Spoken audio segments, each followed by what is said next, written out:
Picture a kitchen. Now fill it with fire. Not a kitchen fire in the modern sense. Not a controlled thing. Not a dial you turn down when things get too hot. I mean fire as the central fact of existence. Fire that has not fully gone out in 11 years. Fire that breathes in the same room you breathe in, that swallows the oxygen you need to stay conscious, that sits in the hearth like a third master, one you cannot argue with, cannot negotiate with, and absolutely cannot let die. Because if the fire goes out at 3 in the morning when you're the person responsible for it, you will not eat that day, and possibly not the day after. Add the smell of that fire's work. Not clean wood smoke, but something thicker, older, layered like geological sediment. The fat of 1,000 rendered animals pressed into the wooden beams overhead. The steam of 10,000 pots of pottage rising and condensing on the stone walls and dripping back down in a slow brown sweat. The char of bread that caught the edge of the oven last Tuesday and has never quite stopped smelling like that. And underneath all of it, the blood. There is always blood in this part of London. The shambles is 3 streets away. The butchers start work at 2 in the morning, and by the time you are awake at 4, the gutters of Cheapside already run red. A thin, dark channel of it moving slowly down the centre of the street toward the river, and you have learned not to look at it, same as you have learned not to look at a lot of things. Add noise, specifically the noise of someone who should not be making noise at this hour doing it anyway. The grinding creak of cartwheels on cobblestones from the direction of the market. The clang of iron on iron from the smithy 2 doors down, where old Cropper starts his bellows at a time that borders on criminal, and directly above you, through the ceiling boards, the particular floorboard creak that tells you Goodman Fitch has been awake for at least an hour already and is pacing, which means something is wrong or something's about to be wrong, and either way it is probably going to involve you. That's London. That's Cheapside. That's 1537, the 29th year of the reign of Henry VIII, by the grace of God, King of England and Lord of Ireland, and in his own fairly recent estimation, supreme head of the Church of England, a title that has already gotten several people burned and will get several more before the decade is out. This is a city of 100,000 souls, which makes it the largest city in England by a margin so enormous that the second largest city, Norwich, would fit inside London's walls twice over with room left for the livestock. A city of merchants and monks and whores and scholars and aldermen and beggars and children who run barefoot through the very blood in those gutters because they have never known anything else. A city where a man can be condemned for believing the wrong theology about what happens to a piece of bread when a priest says words over it, and then that man's neighbours go home and eat bread for supper without anyone noting the irony. A city that will, 400 years from now, not resemble itself in any way you could identify from where you're standing. The street you know will still be there. Cheapside, the main commercial artery of medieval London, one of the oldest and most important streets in the city, but everything built on it will be gone. Burned, rebuilt, burned again, rebuilt differently. The buildings you see every morning when you step out to fetch water will not survive the century, most of them, and the great cathedral you can see from certain vantage points will lose its steeple to lightning and then its entire self to fire and be replaced with something you would not recognise. And the king whose face appears on the coins in the strong-box under Goodman Fitch's bed is going to die fat and half-mad, and his son is going to die young, and his daughter is going to burn more people for their beliefs than he did, and his other daughter is going to build an empire. But none of that has happened yet. Right now it is 4 in the morning on a Tuesday in October of the year 1537, and the fire needs to be fed, and the water needs to be fetched, and the pottage needs to be started, and you need to be doing all of this before the man pacing on the floorboards above you comes down and finds you still asleep. So I make these history stories, and honestly I have no idea if anyone actually sleeps to them, or if you are all just weirdos who like hearing about people drinking sour ale at 4 in the morning and calling it breakfast. Either way, I appreciate the company. Get comfortable. Close your eyes. Here we go. Your eyes open to darkness so complete you cannot tell for a moment whether they have opened at all. You blink again. Nothing changes. The darkness is the same behind your eyelids as in front of them, which means you are still in the loft space above the kitchen of the sign of the Boar's Head cookshop on Cheapside in the city of London, where there are no windows because windows cost money, and money is not something that gets spent on loft spaces where the kitchen boys sleep. There is a crack between 2 roof boards near the peak of the roof, and in summer through that crack you can sometimes see stars. In October, with clouds, you can see absolutely nothing, and this is one of those mornings. Then it hits you. The smell. It hits you the way it always hits you. Not all at once, but in layers, each one arriving a half-second behind the last, like a procession of increasingly unpleasant guests. First, the wood smoke. Old smoke. The kind that has soaked through the straw of your pallet, and the wool of your blanket, and the fibres of your hair, until it has become less a smell, and more a fundamental characteristic of your existence, the way fish smell of the sea whether they are in it or not. Then, almost immediately beneath it, the animal smell. The grease and tallow and rendered fat that coats every surface in this building, including surfaces you would not expect to be coated in tallow, such as the ceiling above your head, which over 11 years of cooking fires has accumulated a layer of condensed cooking vapour that is technically a form of food and practically a form of misery. Then the bread smell, but not the good fresh bread smell. The bread smell of a day-old loaf that has been sitting on the shelf since yesterday's baking and is now starting its slow drift towards staleness, which in this kitchen is not a disaster, because day-old bread becomes the foundation of tomorrow's pottage, and nothing is wasted, and everything becomes something else eventually. Then the rot, not strong, just present. There is always, somewhere in a cookshop kitchen, something in the early stages of going wrong. A bit of yesterday's meat that did not quite sell and is being reassessed in the morning. An onion in the bottom of the basket that was fine last week. A small betrayal that the morning will confirm. And underneath all of it, the smell that belongs to you and the boy sleeping on the other half of your pallet. The compound smell of 2 human beings who have been working 14-hour days in a hot kitchen since spring, who have access to the water in the kitchen yard for washing only when that water is not needed for something more important, which is most of the time. Welcome to London in 1537. Welcome to your life.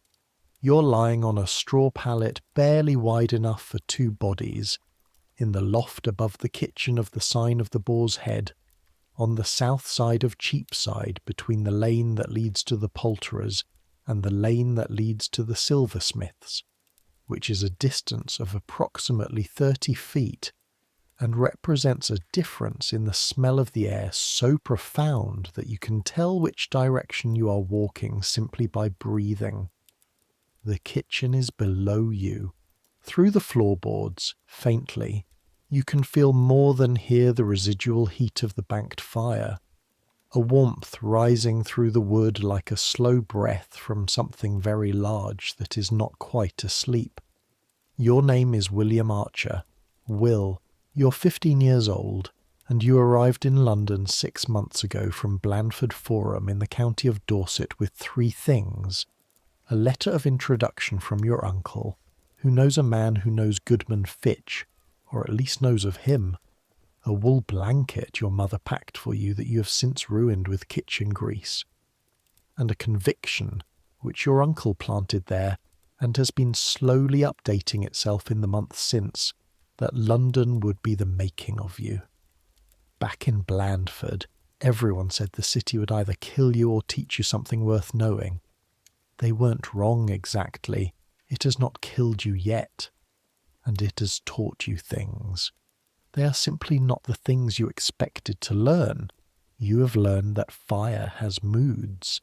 You have learned that a pottage pot needs to be stirred in a particular rhythm, not too fast and not too slow, and that you can feel through the wooden spoon when the bottom of the pot is beginning to catch, before it actually catches, if you are paying attention. You have learned that certain butchers on the shambles can be trusted and certain butchers cannot, and the difference has nothing to do with how they present themselves and everything to do with how they smell when they are standing close to you, which is a piece of knowledge so practical it has no name.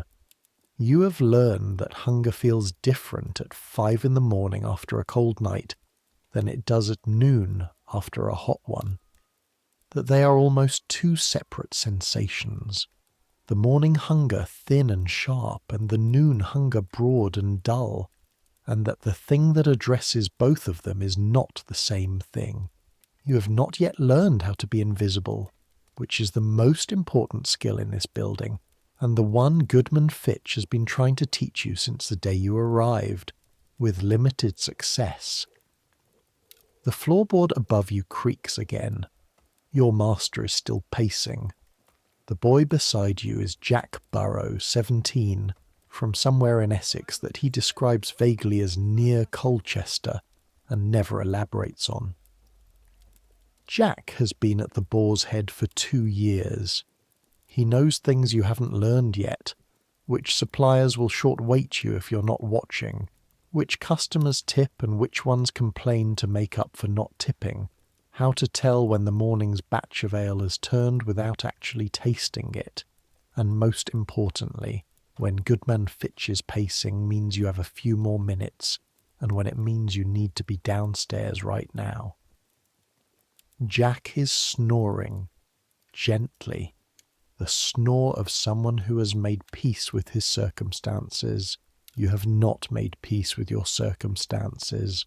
This is either a character flaw or a character advantage, and you are not sure yet which one it is.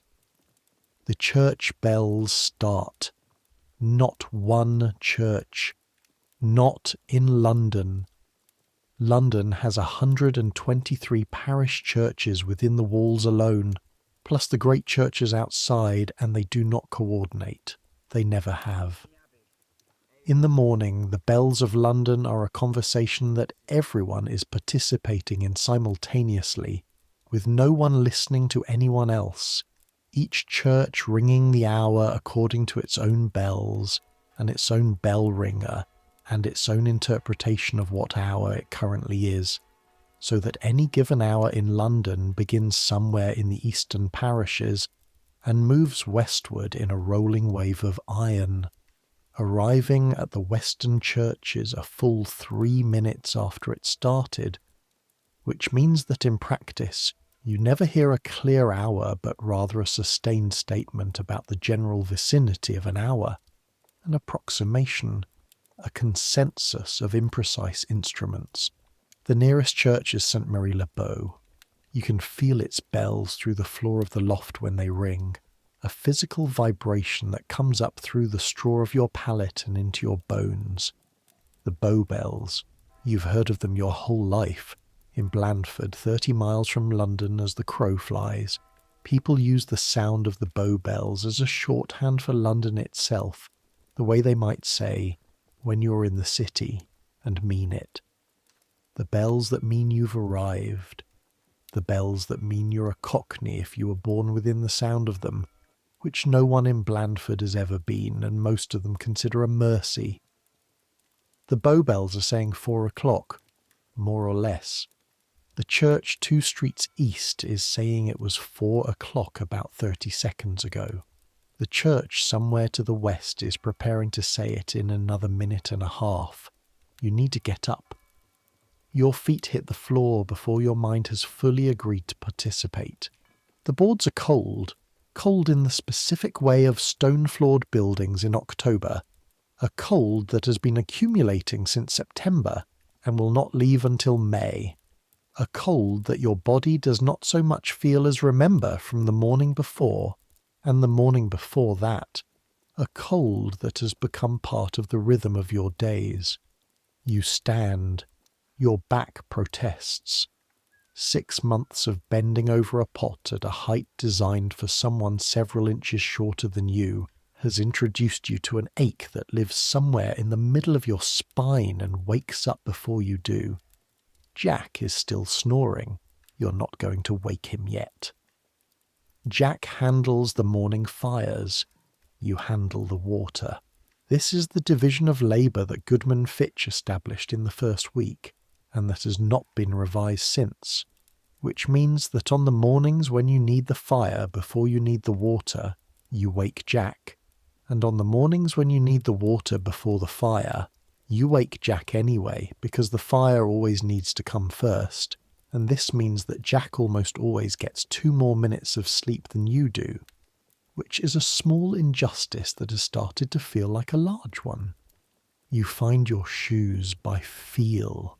They are where you left them, beside the pallet one of them tipped over, and they have been resold twice in the 6 months you've been here, paid for out of your wages at a cost of 3p a time, which is more than half a week's earnings, and which Goodman Fitch deducted directly, rather than giving you the option to pay in instalments.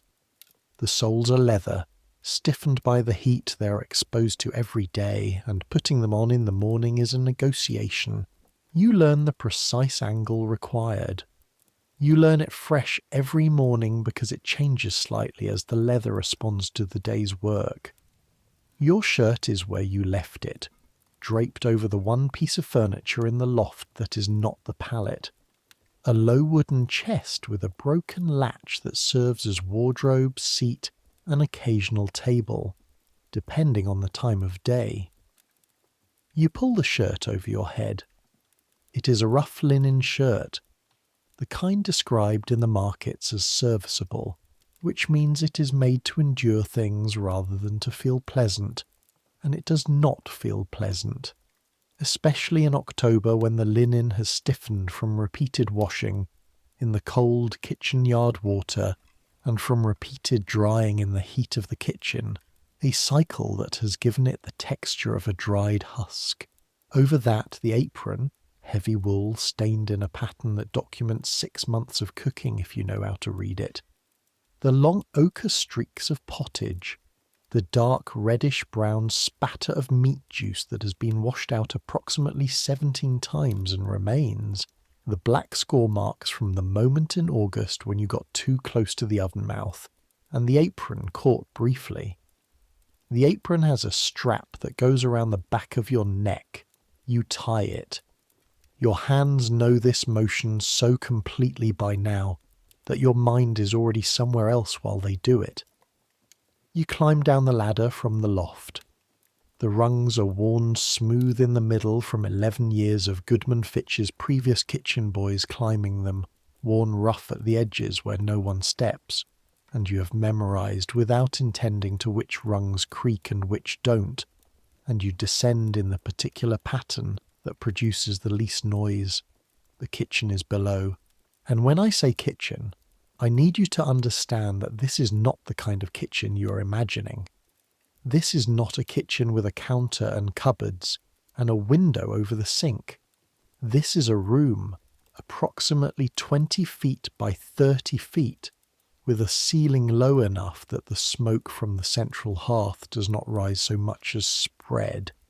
A room that contains a hearth large enough to roast an ox whole, which has happened twice for particularly important commissions, and a bread oven built into the wall to the right of the hearth, and a second smaller hearth at the far end for the sauces and the more delicate work, and between these heat sources, at all times when the cookshop is operating, a temperature that sits somewhere between uncomfortable and dangerous.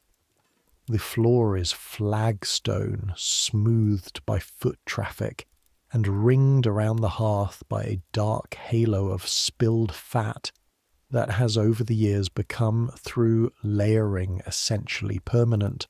The walls are plaster, or were, before the smoke and the heat and the condensation transformed them into something darker and more geological. There are shelves on the east wall with the equipment, the iron pots in descending sizes, the wooden spoons in the crock, the ladles with their long handles, the copper skimmer that Goodman Fitch considers his most valuable possession and that no one else is allowed to touch without asking, the sharp knives hanging on their hooks with the handles out and the blades facing inward, a system that Will learned the logic of on his second day when Jack showed him the scar on his left palm from before the system was established. There are sacks on the floor along the west wall. Oats, barley, dried peas. A smaller sack of salt, rough salt, grey and lumpy. Not the fine white salt that wealthy households use. Salt is not cheap. Salt is one of the ongoing calculations that Goodman Fitch performs in his head every morning, weighing the cost of flavouring against the cost of under-seasoning, a calculation that has no clean answer and never will. The fire is banked. You can see the orange glow of the coals through the grey ash that has settled over them overnight, a sleeping eye, and you feel the heat from 3 feet away. Real heat, radiating heat, not the suggestion of warmth, but the presence of it. This fire has been banked every night for 11 years. It has never gone fully out. If it went out, the cost of relighting it would not be enormous. You know how, anyone knows how. But Goodman Fitch regards an extinguished fire the way a captain regards a lost sail, as a failure of management that reflects on everyone involved, and he has made his feelings on this point clear in a variety of creative ways since Will arrived in April. You go to the fire first. You take the poker from its hook.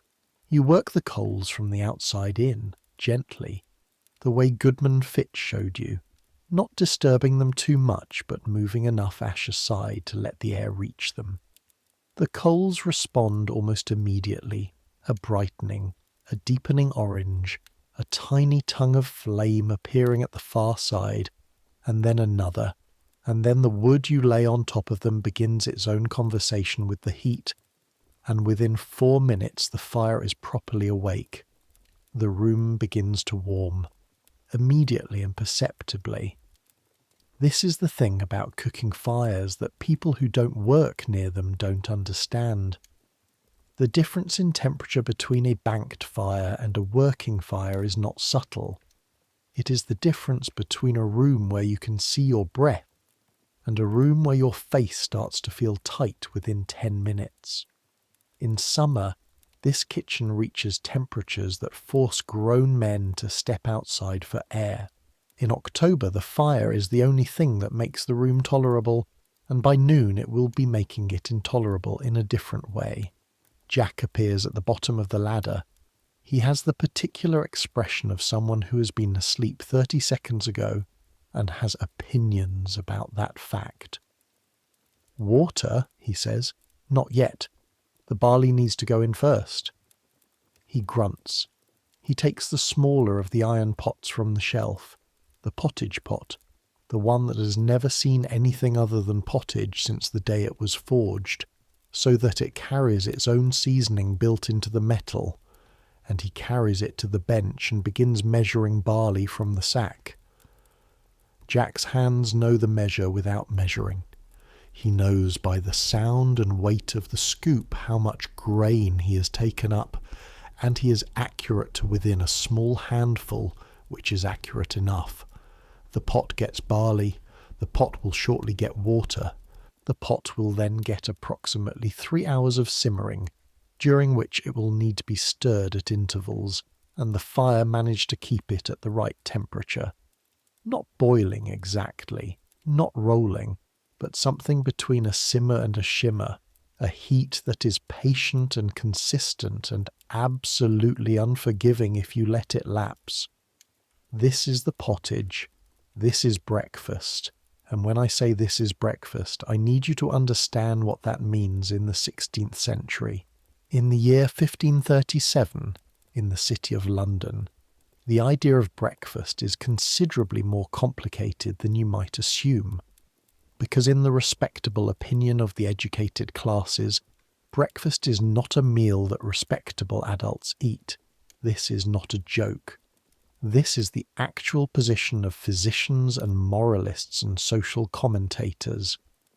Breakfast, the first meal of the day, is appropriate for labourers, children and invalids, people who need the fuel because they are doing physical work, people whose bodies are still growing and therefore require constant feeding, people who are sick and whose digestion must be treated gently. For a healthy adult man of reasonable station, eating in the morning is a sign of weakness, a sign that your body cannot wait until the proper dinner hour, which is between 10 and noon depending on your status, a sign that your appetite rules you rather than you ruling your appetite. This is the theory. The practice is somewhat different. The practice is that most people in London eat something in the morning. They eat it quickly without making a production of it. They eat it before anyone of higher status can observe them doing it, because actually going hungry until noon when you've been awake since 4, and your work involves carrying things or bending over things or standing over fires, is not compatible with not falling over. So they eat. They call it other things sometimes, a relish, a sop, a morning piece. They eat it standing at the kitchen bench or walking, or in the interval between tasks. They do not sit down for it. Sitting down for breakfast would be making too much of a meal of it. Sitting down would be admitting that you are the kind of person who needs breakfast. And what they eat, what most people in this city eat in the morning, in the year 1537, is a version of what Jack is now measuring into the pottage pot. Grain, water, salt, cooked long and slow into something thick and grey, and with practice and attention something not unpleasant. Barley pottage, oat pottage, sometimes dried peas added for protein, softened by long cooking until they lose their shape entirely and become part of the general mass. Sometimes a scraping of salt meat, or a bit of yesterday's bacon rind for flavour if you're lucky. Sometimes nothing added at all if you're not. Before the water goes in, the pot needs water. The water is not here. You take the 2 wooden buckets from their pegs beside the door. They are your buckets, in the sense that their use is your responsibility, in the same way that the fire poker belongs to Jack in that sense. The buckets are heavy, even empty. Solid oak, iron banded. The kind of thing that lasts 20 years if you don't let it dry out and split. You carry them to the kitchen door. The door opens into the kitchen yard, which is a roughly 10-foot square space between the back of the cookshop and the back wall of the house behind, a space that is mostly taken up by the wood pile and the covered corner where the chickens live, and the stone trough that collects rainwater from the roof, which in October is at least partially full. You check the trough first. Adequate for some things, not for cooking water, not when cooking water means pottage for 30 people. You need the conduit. The nearest public conduit is in Cheapside itself, 40 yards from the cookshop's front door, a stone structure built over a lead pipe that brings water from the Tyburn River several miles to the north. There is a tap, which is a considerable luxury. Some of the conduits you have to lower a bucket into. and there is usually a queue in the morning, though at 4 in the morning the queue is manageable. By 6 o'clock the queue at the Cheapside conduit will be 8 people deep and moving slowly, and the people in it will not be in a patient mood, and various small social conflicts will be resolved in the ways that small social conflicts have always been resolved in close quarters, which is occasionally by talking and more often by shoving. At 4 in the morning there is one other person at the conduit, a woman, maybe 40, carrying a single bucket, who looks at you the way everyone looks at a new face in the early morning, briefly, assessing, and then away, because she has her own concerns and you do not appear to be one of them. You fill your buckets. The water is cold and clean and comes out of the tap at a decent pressure and runs over your hands and wets the front of your apron before you manage to shift the bucket clear. You smell iron in it, faintly, from the pipe. The conduit water is cleaner than river water by a wide margin, cleaner than most of the water available to most people in this city, and this is one of the reasons that Goodman Fitch can charge what he charges, because he uses conduit water, and customers who know what they are eating know that matters. Not that this is communicated to customers directly. Customers are not told about the water. Customers are not told about most things. 2 full buckets, 40 yards back to the cookshop door. In October, in the dark, on cobblestones that are wet and uneven and in some places actively hostile to human locomotion, carrying approximately 50 pounds of water distributed between 2 buckets that each want to swing in their own direction, your shoulders already informing you of their feelings about this. The street is not empty. Even at 4 in the morning, Cheapside is not empty. This is one of the things about this city that will never stop surprising you. The 24-hour nature of it, the way commerce and human need create activity at every hour, so that there is no moment when you step outside and find the city quiet.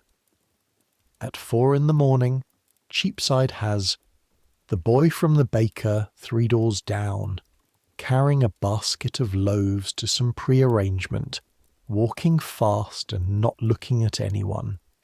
The baker has been up since 2. The loaves have been in the oven since 3. The boy has been carrying things since before you woke up. He looks like someone who's doing arithmetic in his head. 2 men who have clearly been awake all night, walking together with the particular careful pace of people, trying very hard to appear sober, heading in the direction of the river. Watermen, possibly, or men who had reasons to be somewhere else last night, and are now making their way back from those reasons. A woman sitting on the step of a shuttered shop, wrapped in a cloak, perfectly still, watching the street with an expression you cannot read. She is there every morning. You do not know what her arrangement with the owner of the shuttered shop is. You have decided not to inquire, and somewhere further east, out of sight but audible, the particular sound of the shambles at work. The sound of the butcher's trade at 4 in the morning is not a sound you want described to you in detail, and so I will not describe it in detail, only note that it is there, and that it has become part of the soundscape of your mornings, in the way that the Bow Bells have become part of it, an ambient fact of London that you register without fully hearing. You make it back to the kitchen door without spilling more than a little. Inside, the fire has fully woken up. The room is already 10 degrees warmer than when you left it. Jack has the barley ready in the pot and is waiting, with the patience of someone who has done this enough times that patience has stopped being a virtue and become simply a fact for the water. You pour. The barley takes the water with a soft hiss. Jack hangs the pot over the fire on the hook, the iron hook set into the chimney breast, adjustable for height, the higher position for a gentler heat, and the lower for urgency. The pottage pot goes to the higher position. The pottage is never an emergency. The pottage is the opposite of an emergency. The pottage is the thing that exists so that there is always something, so that no morning is ever without foundation, so that when the first customer comes through the door at 6 asking what there is always at minimum pottage. Fitch is up, Jack says. Not a question. Has been for a while. Jack picks up the spoon and stirs the pot. A slow, deliberate circle, bringing the barley up from the bottom where it has settled and distributing it through the water evenly. He does not look concerned about Goodman Fitch being awake. Jack has a talent for not looking concerned about things that concern him, which is a skill Will is still working on.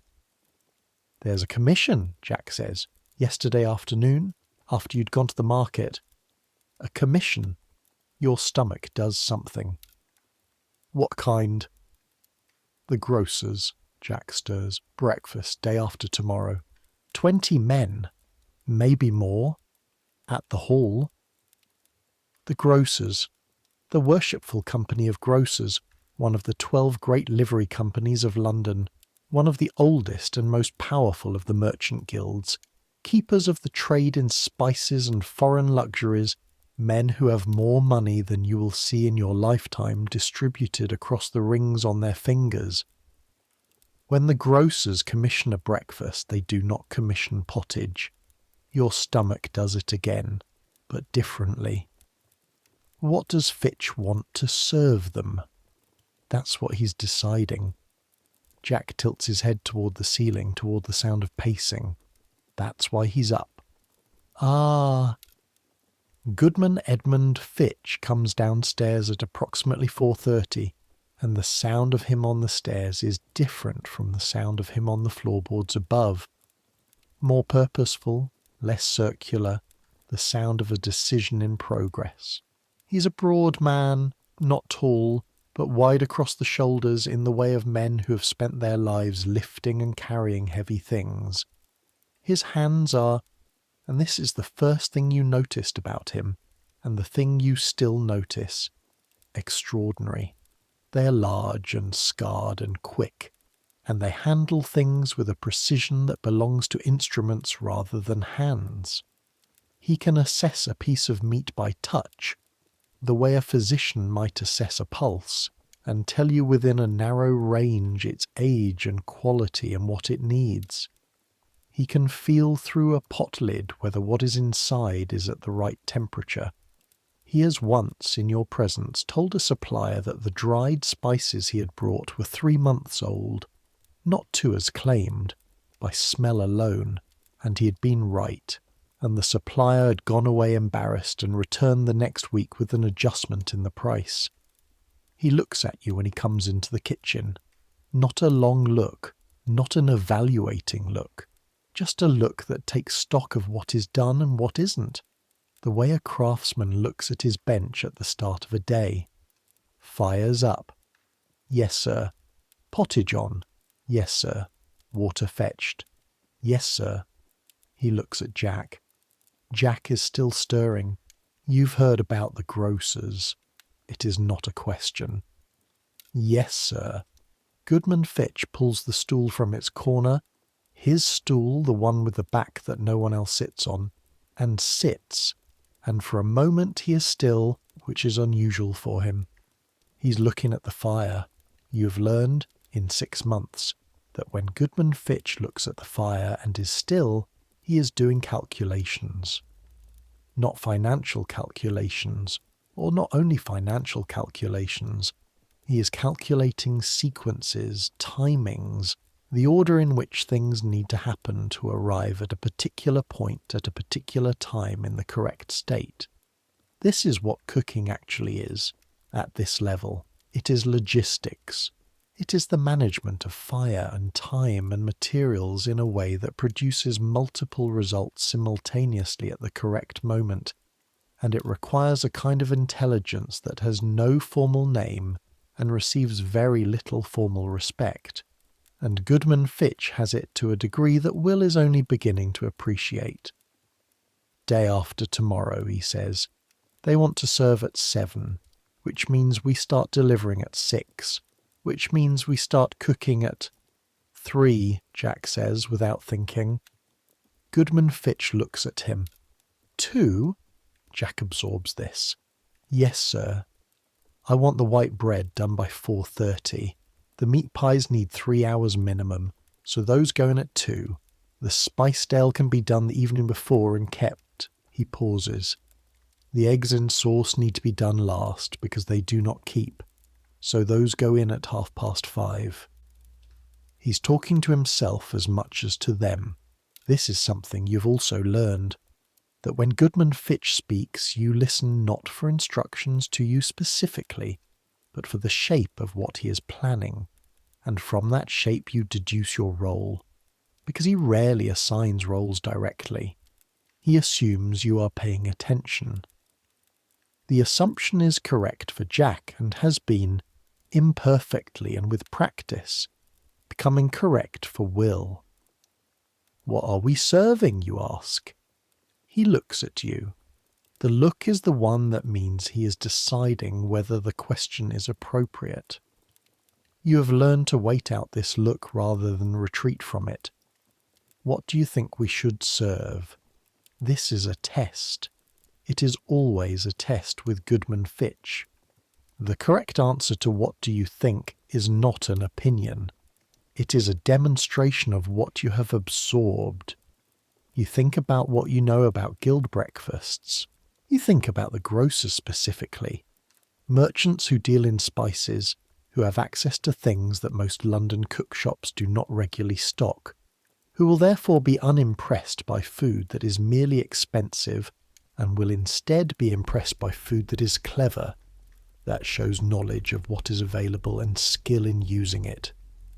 You think about what the cookshop has and what Goodman Fitch can procure in 2 days, and what 20 wealthy men in the morning need to eat. White bread, you say, not maslin, white manchet, the good flour. He does not react. That means continue. Cold roast fowl from last night, if any is left, or fresh this morning. Meat pies, the kind with the egg set inside, not the gravy ones. Cold meats sliced fine. Soft eggs, the kind cooked in sauce. Cheese, a good one, the kind that costs. Spiced ale or hippocras, warm, not cold. You think for a moment. And something sweet. Not a pastry. Something smaller.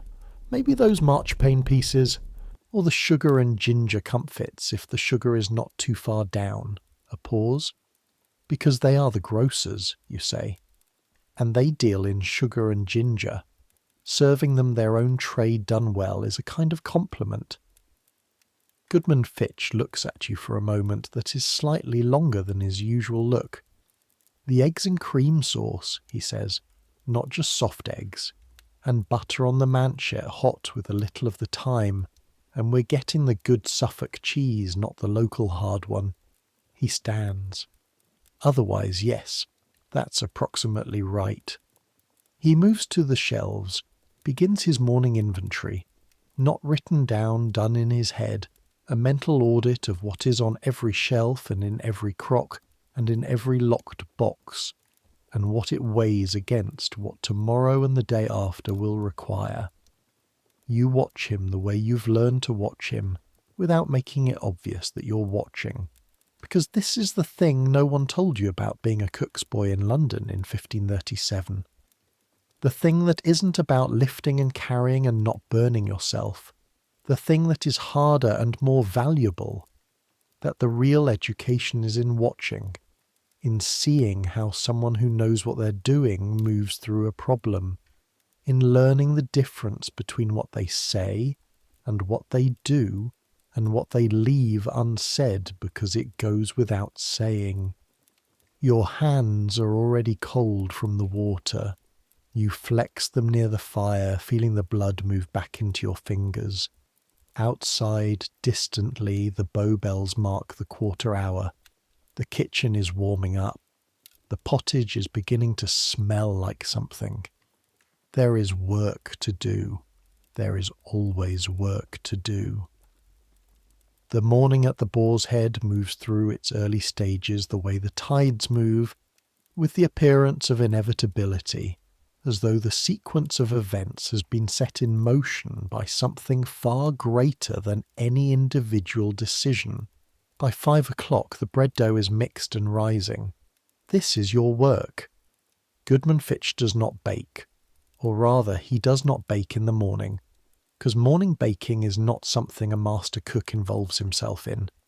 Morning baking is the task of the kitchen boy who was shown once in April how to measure the flour and the water and the small amount of balm from the ale barrel that makes the bread rise, and has since been doing it himself every morning with varying results. Your results have improved significantly since April. The first 2 weeks were a disaster. Week 3 was acceptable. By June you were producing something Goodman Fitch ate without commenting, which is his highest form of praise. The dough is in the bowl, covered with a cloth, sitting near enough to the fire for warmth, but not so near that it will cook. It will need an hour, perhaps more in the cold morning, before it is ready to shape and put in the oven.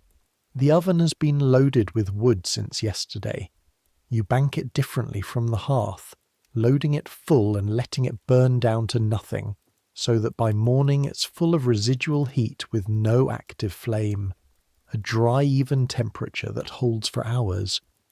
You check it now, opening the iron door and feeling the blast of it on your face, reading the heat the way Goodman Fitch showed you. If you can hold your hand in the mouth for a count of 4, it is right for bread. If you can hold it for 8, it needs more time. If you cannot hold it past 2, it is too hot and needs a rag to cool. You hold it for 4. The oven is ready. The oven will not see bread for another 45 minutes. In the meantime, it is doing what ovens do when they are not baking. It is waiting, radiating heat into the kitchen, contributing to the temperature that is already at 5 in the morning, making the room warm enough that you have pushed your sleeves up to the elbow. Jack is adding things to the pottage. This is the part of pottage making that requires judgment. The base is always barley and water, but what you add to it depends on what you have. Today there is a heel of salt bacon hanging near the chimney that has been there long enough to have acquired a deep colour and a strong smell, and Jack cuts 2 thin slices from it and drops them in. The fat will render out into the pottage, carrying the smoke and salt with it, and the pottage will be better for it. There are dried peas in the sack. Jack adds a small cup of them.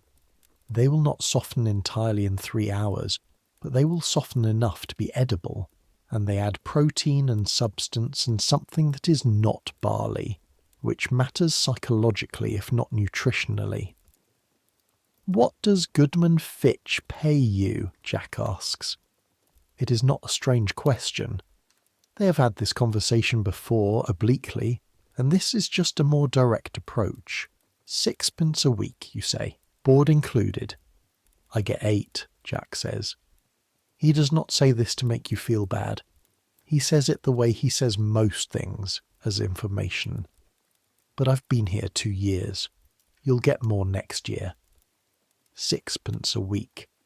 That is your wage, plus the bed in the loft and your meals.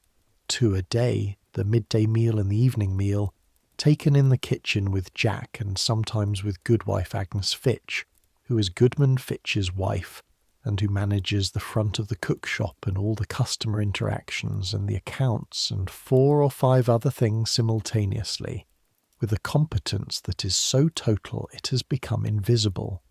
You do not always get the morning meal. The morning meal, if there is one, is a piece of yesterday's bread and a cup of small ale, and it is eaten standing at the kitchen bench while you're working, and it is not a formal thing, not a meal that anyone sits down for. This is not unusual. This is in fact the standard arrangement for apprentices and kitchen staff in London in 1537. The board is the main benefit. The wage is almost incidental. What you're actually being paid is the training. The accumulation of knowledge that you carry in your hands and your nose, and the increasingly reliable instinct that is beginning to develop somewhere between your eyes and your brain.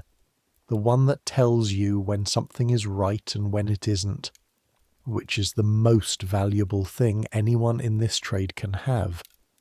6 pence a week is 780 pence a year, which is 65 shillings, which is £3.05. A journeyman cook in London earns perhaps £5 to £6. A skilled master cook in a great household earns £20 or more plus board and room. The distance between where you are and where Goodman Fitch is represents about 30 years of work. But the distance between where you were, the farm in Dorset, your father's 3-acre holding, the future that involved those 3 acres and your father's failing health, and a life that had a shape you could see from the beginning to the end without needing to stretch your imagination, and where you are now is not calculable in pounds and shillings at all. At 5:30, goodwife Agnes Fitch comes downstairs. She's a compact woman, perhaps 40, with grey threading through her dark hair and hands that move the way her husband's do, quickly, precisely, without waste. She wears a dark wool dress with a white apron, and her hair is covered with a linen coif, and she looks, as she always looks, as though she has already made several important decisions before entering the room. She assesses the kitchen in one sweep of her eyes. Bread? In the bowl, rising, you say. 40 minutes, maybe. Pottage? On. 2 hours to ready. Fitch? At the market. He left at 5. She nods. She goes to the shelf and takes down a small pot, the one she uses for her own purposes in the morning, and she fills it with water from the jug and puts it near the fire on the trivet. Goodwife Agnes Fitch drinks a particular preparation in the mornings. Dried herbs steeped in hot water, something bitter and fragrant, not quite the same as ale and not quite the same as any tea you have known, a private ritual that she performs without explaining it to anyone. You once asked Jack what it was. Jack said she'd been doing it as long as he had been here, and he had never asked. You have also never asked. I saw the commission note, she says, not looking at you, watching her pot. For the grocers. Yes, madame. Fitch will need everything perfect. You understand what perfect means in this context. Yes, madame. She looks at you then. Goodwife Agnes Fitch has a way of looking at you that's not unkind, but is extremely honest. The look of someone who is evaluating what you have said against what they know to be true, and who will tell you the difference if there is one. Do you? She says. A pause. You reconsider what you have just agreed to. It means, you say carefully, that there is no margin. It means that if the eggs go wrong, we cannot serve them and substitute something else, because we will not have had time to make something else. It means that if I burn the manchet, we serve burned manchet, or we serve nothing. It means, she says, that on the day there are no mistakes, not because Fitch will punish you for a mistake, though he will, but because these men are the grocers. They trade with half the world. They have eaten at the tables of kings, some of them, literally.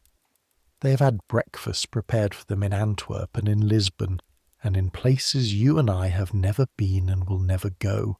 They will know immediately if something is wrong, and they will not forget it. She takes her pot from the fire and pours the water over the herbs in her cup. The smell that rises is something with chamomile in it, and something else, astringent, that you cannot name. Not because we need the money, she continues, though more quietly. Fitch can run this cookshop without the grocers, but because, she pauses, sips her cup, because reputation is the only thing a cookshop has. A bolt of cloth is a bolt of cloth. But a meal is something that exists only when you eat it, and then it is gone. The only thing that remains is the memory of it, and the grocers have long memories. She sets down her cup. Make sure the bread is right. Yes, madame. She looks at you a moment longer, that same evaluating look, and then something in her expression shifts. Not quite softens, but opens slightly. You did well with the market yesterday. The eels. You had not known she knew about the eels. The eels were a negotiation that happened in the morning at the fish stalls at the edge of the market, with a man named Thomas Webb who sells river eels and sea eels, and who inflated the price of river eels by 3 farthings the previous week, and whom you had, with considerable effort and what you hoped looked like confidence, talked down by 2 farthings while agreeing to take a larger quantity than originally needed. You were not sure if this was a success or an overcorrection. Webb tried to charge a penny per for the river eels, if you say. I got him to 9 farthings and took the whole basket. He'll try it again next week. He tries it every season when the stocks thin out. She picks up her cup again. Tell him you heard the Billingsgate fishmongers have a better price on the freshwater fish this month. He'll adjust. She says it as though it is nothing, a small piece of information, a working tool handed across a bench, but there is something in it that is more than practical. It is the thing Goodman Fitch also does, occasionally, when he corrects your technique without looking at you. The thing that is almost, if you press it, teaching. An acknowledgement that you are there to learn, not just to carry things. Thank you, madame. She does not reply. She's already moving to the door, setting down her empty cup, checking the bread dough under its cloth, lifting it slightly, feeling its texture. Another 20 minutes, she says, then shape it. She goes out to the front of the cookshop, where the shutters will need to be raised and the counter prepared for the morning trade. You go to the dough. The dough under the cloth has changed. Risen, yes, but more than that, become something different from what you put in the bowl. The surface is smoothed and the texture through the cloth feels lighter, more elastic. And when you lift the cloth, the smell is the specific smell of bread in the process of becoming bread, yeasty and warm and almost sweet. You press your knuckle into it. It springs back slowly, not immediately, almost right. You give it 10 more minutes. You do this by watching the fire and listening to the bells, which is a form of timekeeping that produces estimates rather than certainties. But in a kitchen where most things are done by feel and attention rather than measurement, estimates are what you work with. The dough gets shaped into rounds on the floured board, your hands pressing, folding, turning, working the air in gently rather than pressing it out, the way Goodman Fitch showed you. The bread made at the Boar's Head is not manchet, not the fine white bread for wealthy customers. That bread is bought from the specialist bakers who produce nothing else, and who have ovens calibrated to fractions you cannot achieve here. The bread made here is maslin, wheat and rye mixed, a dense, satisfying brown loaf, and it is what the morning customers get with their pottage, and it is what you yourself eat at the kitchen bench before you start the heavy work of the day. The loaves go into the oven on the long-handled peel. The door closes. The bread will tell you when it is done by the smell it sends out through the door, a change from the raw doughy smell to something golden and complete. And you know that smell precisely now. You have memorized it through repetition, and it is one of the things about this work that you find, in quiet moments, genuinely good. By 6 o'clock the cookshop is open. The front of the Boar's Head faces Cheapside. The shutters fold down to create a wide counter, and behind the counter, goodwife Agnes has arranged the morning's offerings. The pottage pot, still on its hook but movable, being carried through and set on the trivet near the counter. A stack of wooden bowls, the bread that came out of the oven at 5:40 cut into thick slices, a crock of butter that at this time of year, October, is slightly yellow, almost orange, the butter of cows that have been eating the last of the autumn grass, and the small ale, the big pottery jug of it, the ale that is not beer, not the strong ale for serious drinking, but the light fermented grain drink, low in alcohol, mildly bitter, essentially the water substitute that it actually is, because water in London in 1537 is not something you drink unless you are very desperate or very poor, and even then you take your chances. Small ale. This is what most people in the city have for breakfast. This is the drink of the morning, the drink of children and working people and household servants. The wealthy have it too, or something like it, though they might dress it up with spices or honey and call it something more dignified. It is made from grain, fermented briefly, and its alcohol content is low enough that you can drink several pints in the morning and still be functional.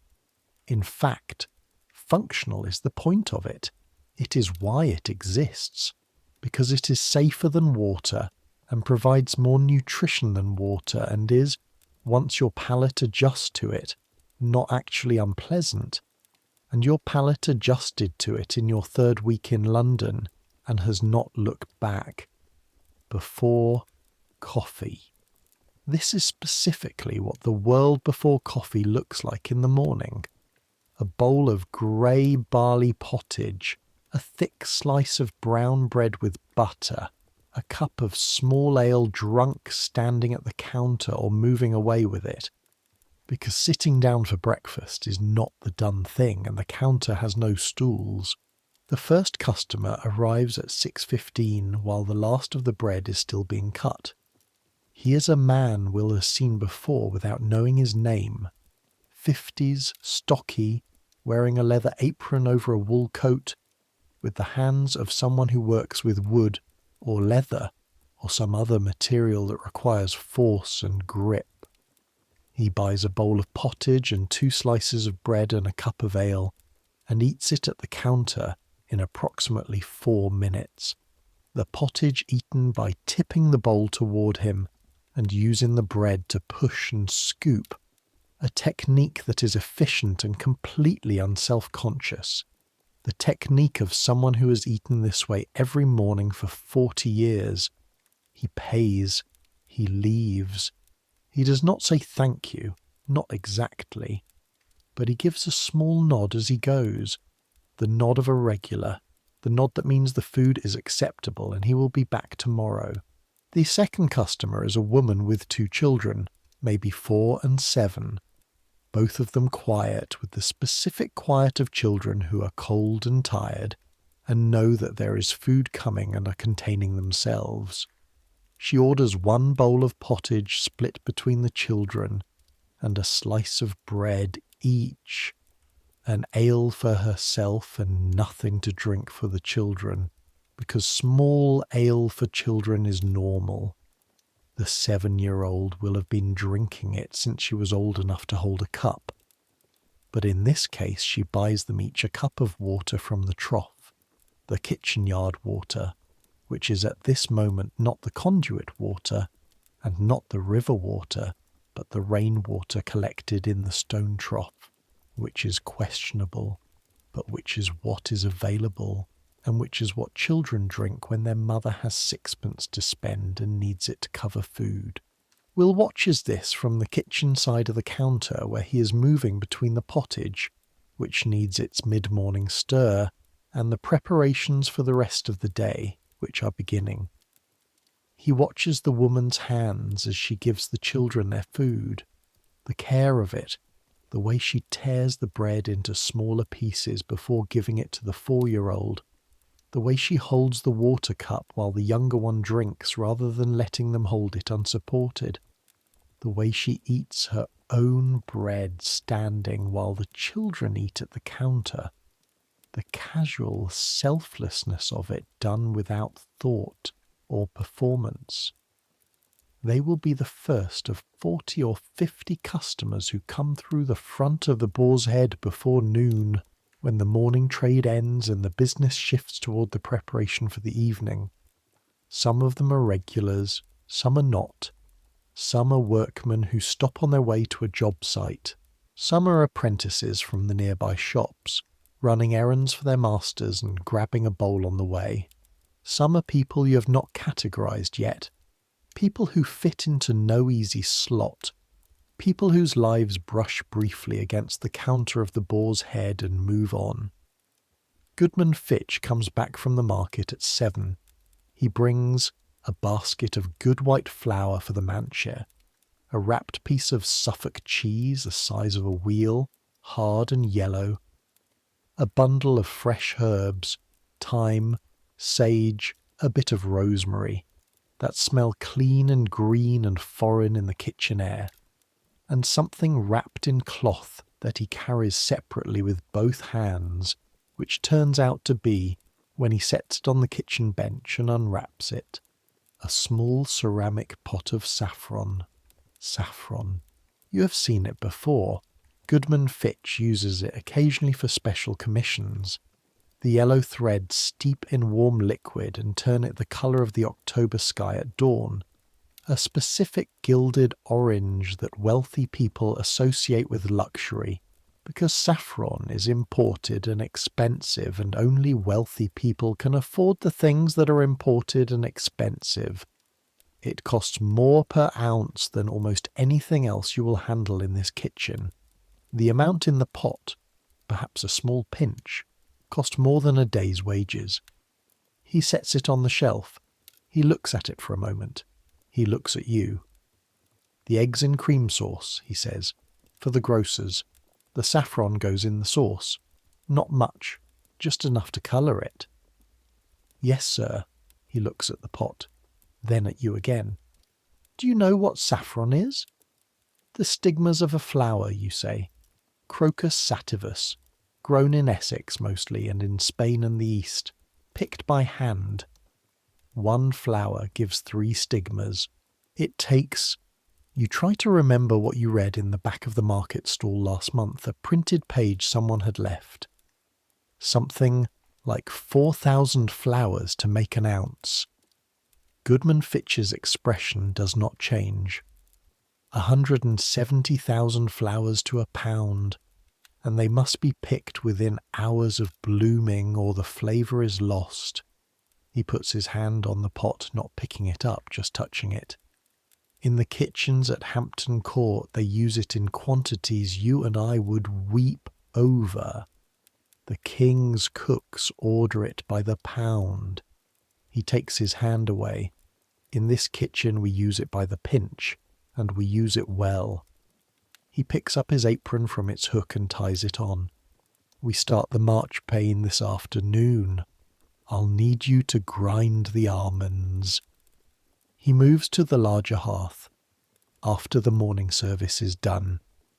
The morning service, the regular customers, the 40 or 50 bowls of pottage and the bread and the ale and the minor negotiations and the carrying and the washing and the restocking that constitute the ordinary business of a cookshop on Cheapside between 6 and noon. And then, after that, the preparation for the grocers. You go back to the counter to stir the pottage. The morning crowd at the Boar's Head front counter is not a polite gathering.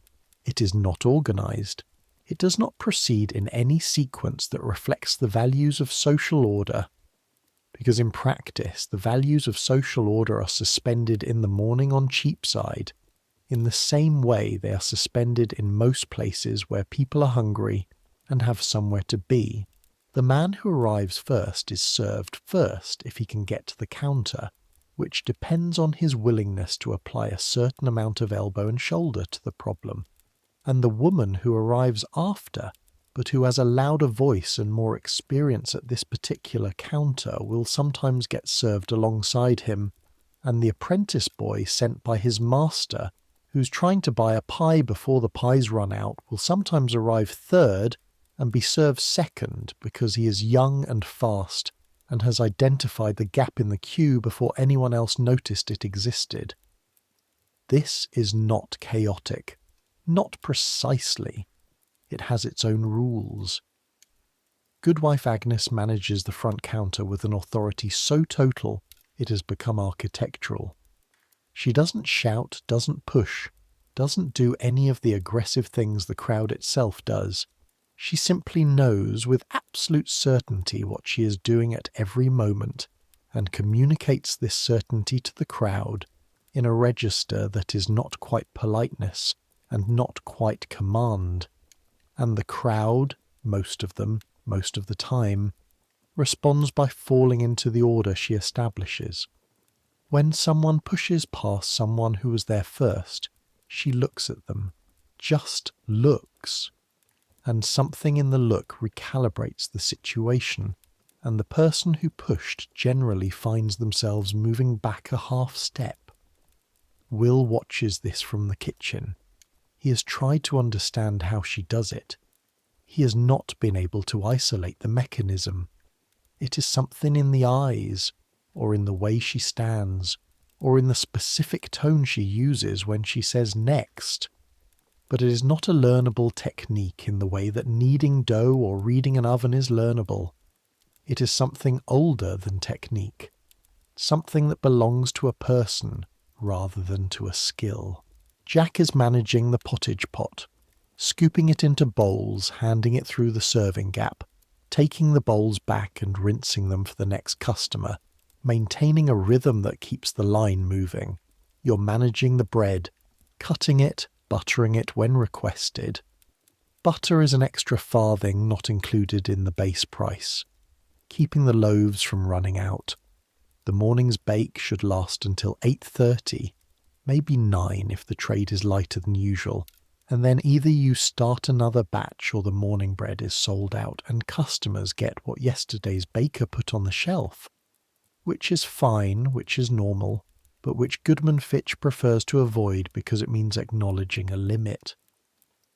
The third customer this morning that you actually look at, not just see but look at, is a boy about your age, maybe 14, maybe 16, it is hard to tell.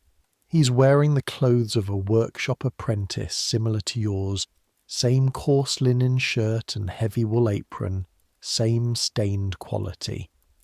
He buys one bowl of pottage and takes it to the side of the counter, away from the queue, and eats it standing quickly, with a spoon he produced from his apron pocket.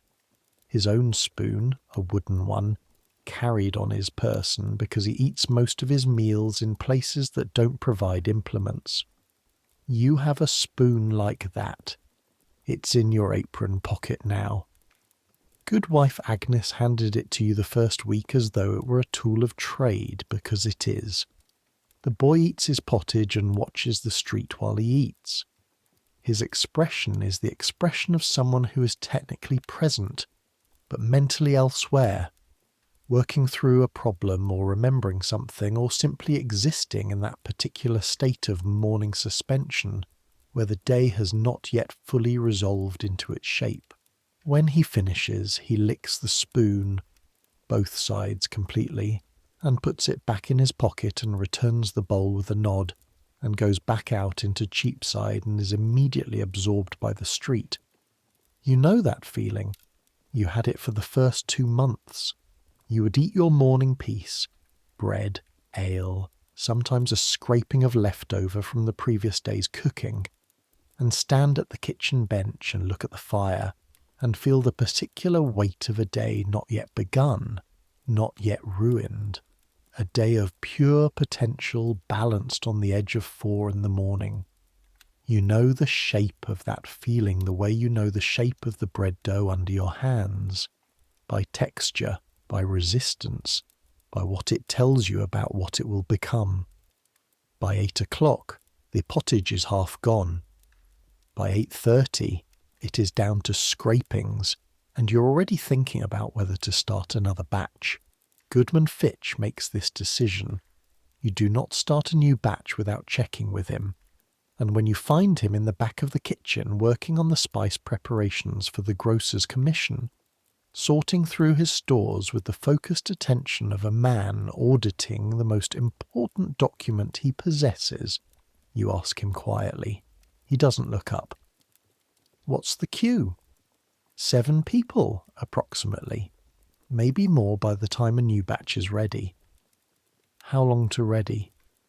2 hours minimum. He does a brief calculation. Start it. But make it smaller. We're not running a full morning service today. We're prepping. He glances at you. What's left in the flour? Enough for one more manchet batch. Maybe a little over. Save it. Nothing goes in the morning batch that isn't the base. Just barley and water. We're not gilding this one. Yes, sir. You go back and start the smaller batch. Jack raises an eyebrow. The smaller pot, not the full one.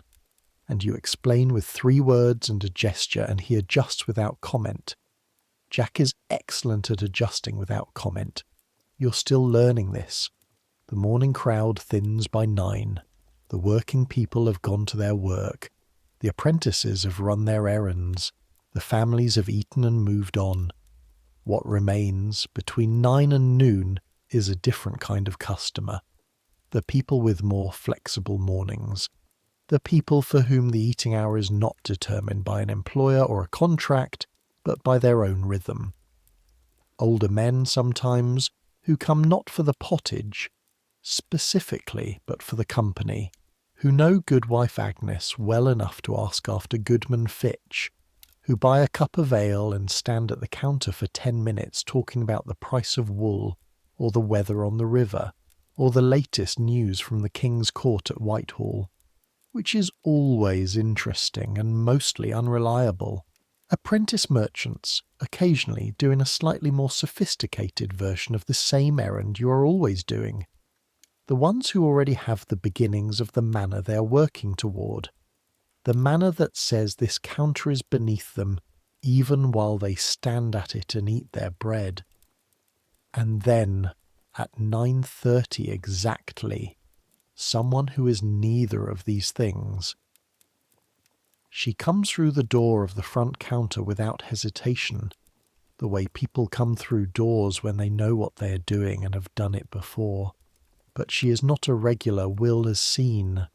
She's maybe 25, wearing good wool, not the finest, but clearly not rough spun, with a linen wimple that suggests either she is or was in service to someone of standing.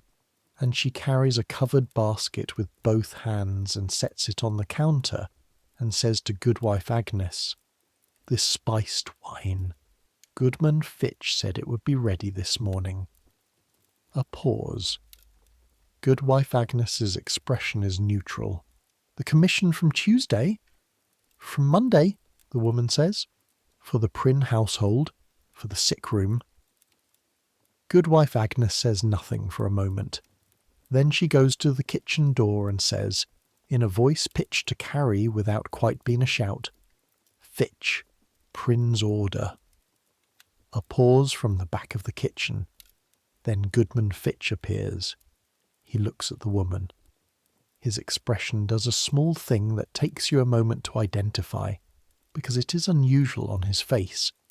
It is an adjustment, a slight softening, the way a professional face makes room for something personal. "Mistress Prynne," he says. "The spiced wine," she says. "You said Monday." "I said Tuesday." He holds her gaze. "It's ready." She does not argue about the day. She watches him go to the back and return with a stoneware jug sealed with cloth at the top, warm to the touch. You can see the steam at the seal. He sets it in her basket. She does not open it or smell it or check it in any way. "The cinnamon," she says. "You promised extra cinnamon. It's in there." She picks up the basket. She looks at him. "It's for the cough," she says. It sounds like something she has said before, An explanation offered because explanations make the need smaller. The physician says keep her warm and comfortable. It helps. Goodman Fitch says nothing. There's a pause in which something is communicated that you cannot quite decode. Then he says, "There's no charge for this one." Mistress Prynne's expression changes, just briefly. "I can pay." "I know you can. Take it." Another pause. She adjusts the basket on her arm. "Thank you, Goodman Fitch." She goes out. The door closes. The normal noise of the counter and the street rushes back. You look at Goodman Fitch. He's already walking back toward the kitchen, already done with whatever that was, his face closed again, and his mind on whatever came before. You make a decision. "Whose sick room?" He stops. He doesn't turn around immediately, then he does. He looks at you with the assessing look, the one that is deciding something. "Her daughter," he says. 8 years old, something in the chest." He holds your gaze for a moment. "The spiced wine costs about 3p to make. It costs her 1 shilling if I charge it." He shrugs. "I have had enough customers this week to absorb 3p." He turns back toward the kitchen. The spice does help, by the way. The cinnamon specifically. There's something in it that soothes the chest. The Arabic physicians have known this for centuries. Our physicians are beginning to agree. He disappears into the kitchen. You stand there for a moment. The front counter is temporarily empty. Goodwife Agnes is polishing the surface with a rag, a motion that is automatic, not looking at you. "He does it more often than the ledger shows," she says without being asked, without looking up. "He has kept this particular account for 3 years, since the girl was 5. She keeps polishing. The question of whether she thinks this is correct or not is not in her voice in any way you can find. You go back to the kitchen. The morning moves. The bread comes out of the oven at the right time. The pottage is refilled and partially sold. Goodman Fitch works steadily at the back of the kitchen on his preparations, measuring, tasting, making notes in the way he makes notes, which is not on paper, but on a series of small wooden tallies he keeps in his apron pocket, carved with marks that you have not yet learned to read, but that form some private notation system that has served him for decades. At 10 o'clock, he sends you out. "I need almonds," he says. "The good Spanish ones, not the English. From Webb's cousin, the nut stall on the north side past the conduit. And I need rose water from the apothecary on Milk Street. 2 bottles. He gives you the coins from the strong box. Exact count. No excess. The way he always gives you money for errands. The exact amount leaves no room for the question of whether you might have found it cheaper elsewhere, which is both an efficiency and a small statement about trust that you have decided, in the interest of your ongoing presence in this kitchen, to interpret charitably. You take the coins, you take the basket, you go out into Cheapside, and Cheapside in October at 10 in the morning is something else entirely from Cheapside at 4. The street is... There is no word for this that does not fail. When I say crowded, I need you to understand what crowded means in this context. This is not the modern meaning of crowded, where you might have to turn sideways to get through a doorway at a train station. This is something with different rules. This is a street approximately 60 feet wide in its widest parts, lined on both sides with shops whose goods have overflowed onto the street itself, whose proprietors or their representatives stand in the roadway calling out their wares, and through this space move simultaneously. Pedestrians, the bulk of them, several hundred in any given moment, moving in both directions and several degrees of purpose. Horses, 3 or 4 in each block, either pulling carts or being ridden. The horses trained for this chaos but trained imperfectly. always one distraction away from causing an event. Carts of every size delivering goods to the shops or taking goods away, driven by men who have decided that the existence of other people in the road is not their primary concern. The sedan chairs of wealthy people and the litters of very wealthy people, carried by men in livery who have developed a particular expression that means, "Excuse me, do not make me run you over," and threaded through all of it, the vendors. The vendors of Cheapside in October 1537 are selling fresh bread from baskets balanced on heads, the bread still warm, the seller crying, hot bread," in a voice that has been doing this for 20 years and has stopped hearing itself. Milk in wooden pails carried 2 at a time on a yoke across the shoulders, the milk already somewhat churned by the journey from wherever it originated, which is not close. Apples from a sack. Late season, the keeping apples, slightly wizened but sound, sold by count or by weight depending on who is doing the selling. Herrings, smoked, threaded on a stick, sold 3 for a halfpenny, the seller's arm extended with the stick as you pass so that the herrings are momentarily at face level, unavoidable, demanding. Oysters from a barrel. London is full of oysters. They come up the river from the Thames estuary. They are the cheapest protein in the city. A halfpenny buys you 6. They are eaten raw on the street standing up, opened with a knife by the seller, consumed in one motion, the shell dropped into the gutter. Pastries from a tray. The pastry cook's boy doing his rounds, carrying the wooden tray on his head with the practiced balance that is the specific skill of a person who has done this since they were 10. The pastries arranged on it in neat rows, little crimped shells of pastry filled with whatever the cook had yesterday and baked with that morning. Not fresh baked exactly, baked several hours ago, now warm rather than hot.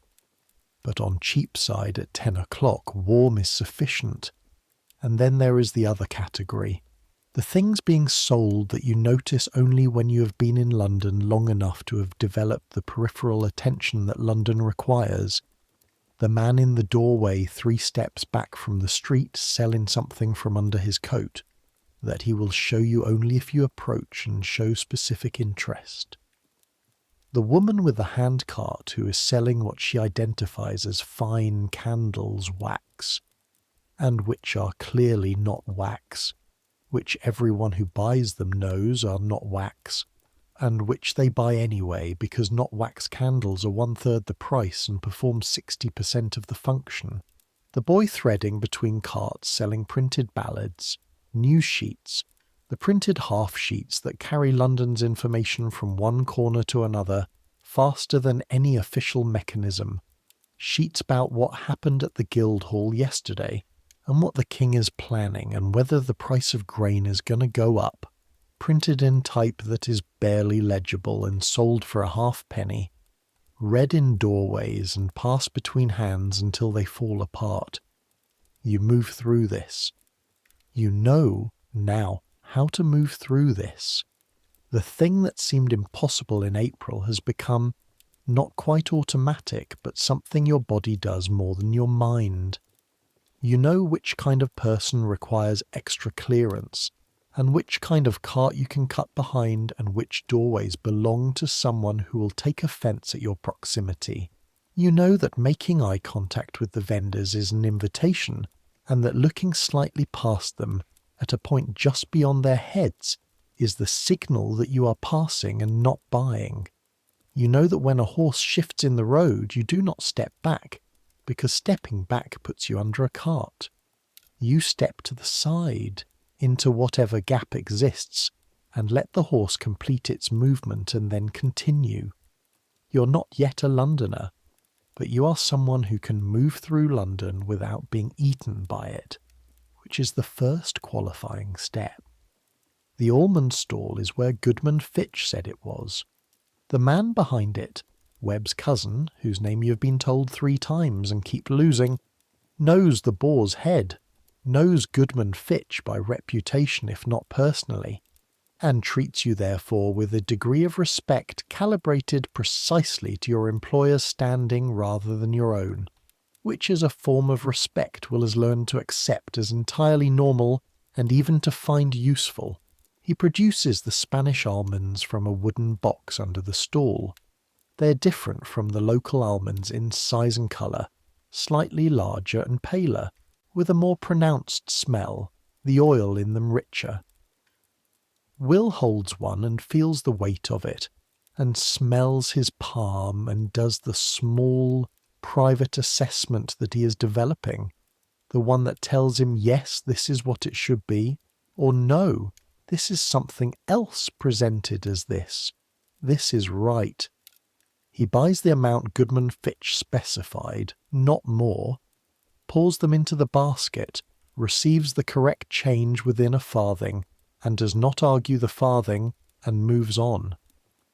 The apothecary on Milk Street is a different kind of establishment, where the market stalls are loud and external, turned outward toward the street. The apothecary is interior, inward-facing, a shop with a low ceiling and shelves from floor to ceiling on every wall, and a smell that is the most complex single smell Will has encountered in London, which is saying something. It smells of everything and nothing, of dried herbs and powdered spices, and something medicinal and mineral, and also something sweet and something sharp, and underneath all of it, vaguely, of something being burned in the back room where the apothecary does whatever apothecaries do in back rooms. The apothecary himself is a thin man in a dark coat, with ink stains on his fingers, which seems wrong for a man who deals primarily in physical substances rather than written ones, but which you have accepted as one of the minor mysteries of the trade. Rosewater, you say. 2 bottles for Goodman Fitch. He nods. He knows. He produces 2 sealed bottles of distilled rose water. The roses distilled in summer, the water bottled and sealed and sitting on the shelf since August, ready for the winter commissions.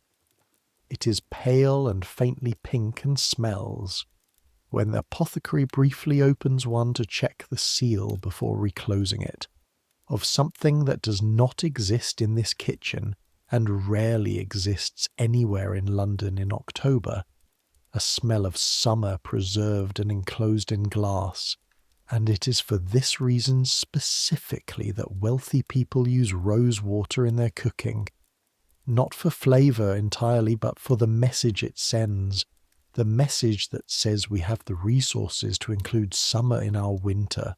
We have access to things that do not belong to this season.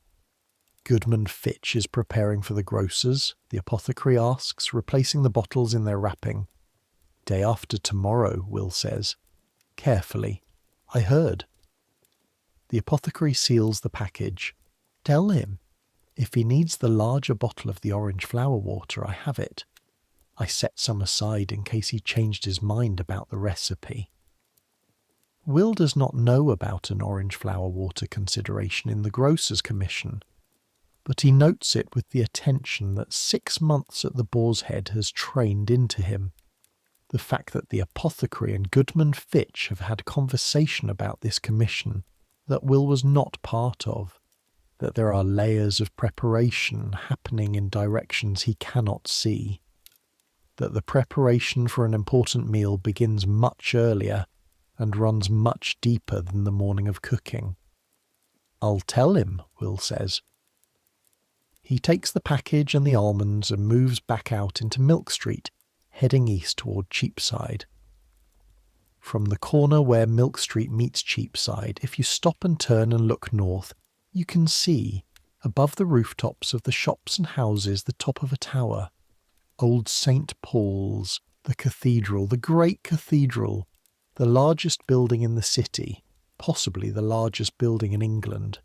You have heard various claims on this point and have not been able to verify them independently. But the ones who claim it is not the largest have to produce evidence, and the evidence they produce is always a building in France or Italy, which seems like changing the subject. In London, in 1537, there is nothing that competes with St. Paul's. The tower is what you can see from the corner. The spire is what you cannot quite from this angle. The spire of Old St. Paul's is 589 feet tall, the tallest structure in England, and it catches the light in the morning in a particular way that makes it look, from certain angles, like something that was not built but grew. Like it has been here forever, which it has not. This cathedral was completed, the most recent version of it, the one Will can see, approximately 200 years ago. But 200 years in a city that is itself not old by continental standards can feel like forever. You can see it from most points in London, if the air is clear enough. Today the air is not entirely clear. The coal smoke is lighter this morning than some, but there is still a haze that softens the distant lines of things, gives the city its specific quality of something half dissolved, something in the process of becoming visible. Will looks at the tower for a moment, then he goes back to the cookshop. The afternoon is the grocer's, or rather, the afternoon is the beginning of the work that the grocer's breakfast will require, because the commission is the day after tomorrow, but the day after tomorrow's breakfast begins today, begins now, in the preparation of things that cannot wait until the morning. The marchpane, which needs time to set, the spiced ale, which needs time to mellow, the planning and procurement and arrangement of elements that, on the morning itself, will come together quickly because all the long work has already been done. This is the thing about this level of cooking that Will is beginning to understand. The expensive part of an expensive meal is not the ingredients, exactly, or not only the ingredients. It is the time, the invisible time. The hours of preparation that happen before the meal exist as a meal, that are not visible in the finished product, but that make the finished product possible, that the people eating it will never know occurred. The grocers will eat eggs in cream sauce on Thursday morning, and they will experience eggs, cream, saffron, a particular delicacy and smoothness in the sauce. They will not experience Will Archer grinding almonds for an hour at the kitchen bench on Tuesday afternoon, his arm aching from the motion of the pestle, the oil of the almonds coating his hands and staining the sleeve of his shirt in a pattern that will not wash out. The almonds get ground. This is the tedious part. The Spanish almonds are put in the mortar in small quantities and worked with the pestle in a circular motion, not a pounding motion. Pounding releases the oils unevenly and creates a coarse, grainy result, while the circular grind creates a paste that is smooth, that can be pressed through a cloth without leaving coarse bits, that will take the sugar and the rose water when they are added and become something that the grocer's breakfast requires. It takes an hour, maybe slightly more. Will's shoulder informs him of its displeasure at regular intervals. He switches arms at the halfway point, which produces a slightly less uniform result, but prevents him from being unable to lift anything with his right arm the following day, which is a practical trade-off. Now, while he grinds, Goodman Fitch is working on the spiced ale. The spiced ale for the grocers is not the small ale that the morning customers drink. It is a sweet ale, a stronger ale, spiced with cinnamon and ginger and cloves in proportions that Goodman Fitch measures by smell rather than by weight, holding the spices over the warming pot and assessing by the rise of steam the moment at which the quantity is right. He adds honey from a clay pot in the back of the shelf. Dark honey, thick, the last of the summer batch, smelling of something floral that no longer exists in October.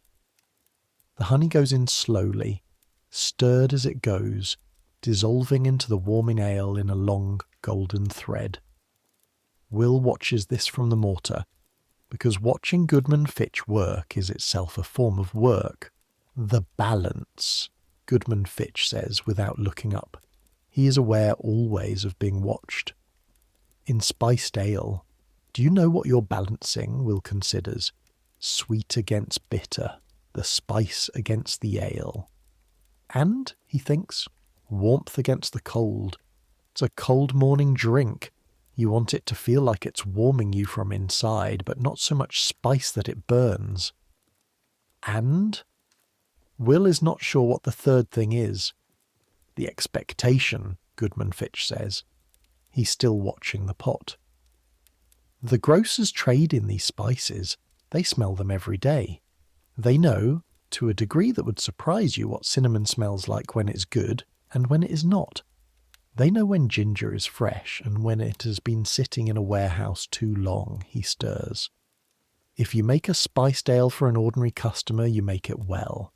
If you make it for the grocers, you make it perfectly, because they will taste the difference immediately. A pause, the honey dissolves. The expectation, he says again, is the third balance, what the dish promises, and whether it delivers that promise. Will files this. It goes in the same place he files everything Goodman Fitch says about cooking, the place that is not quite memory, and not quite understanding, but something between the two that will surface later in a moment of need when it has finally resolved into comprehension. The marchpane is next.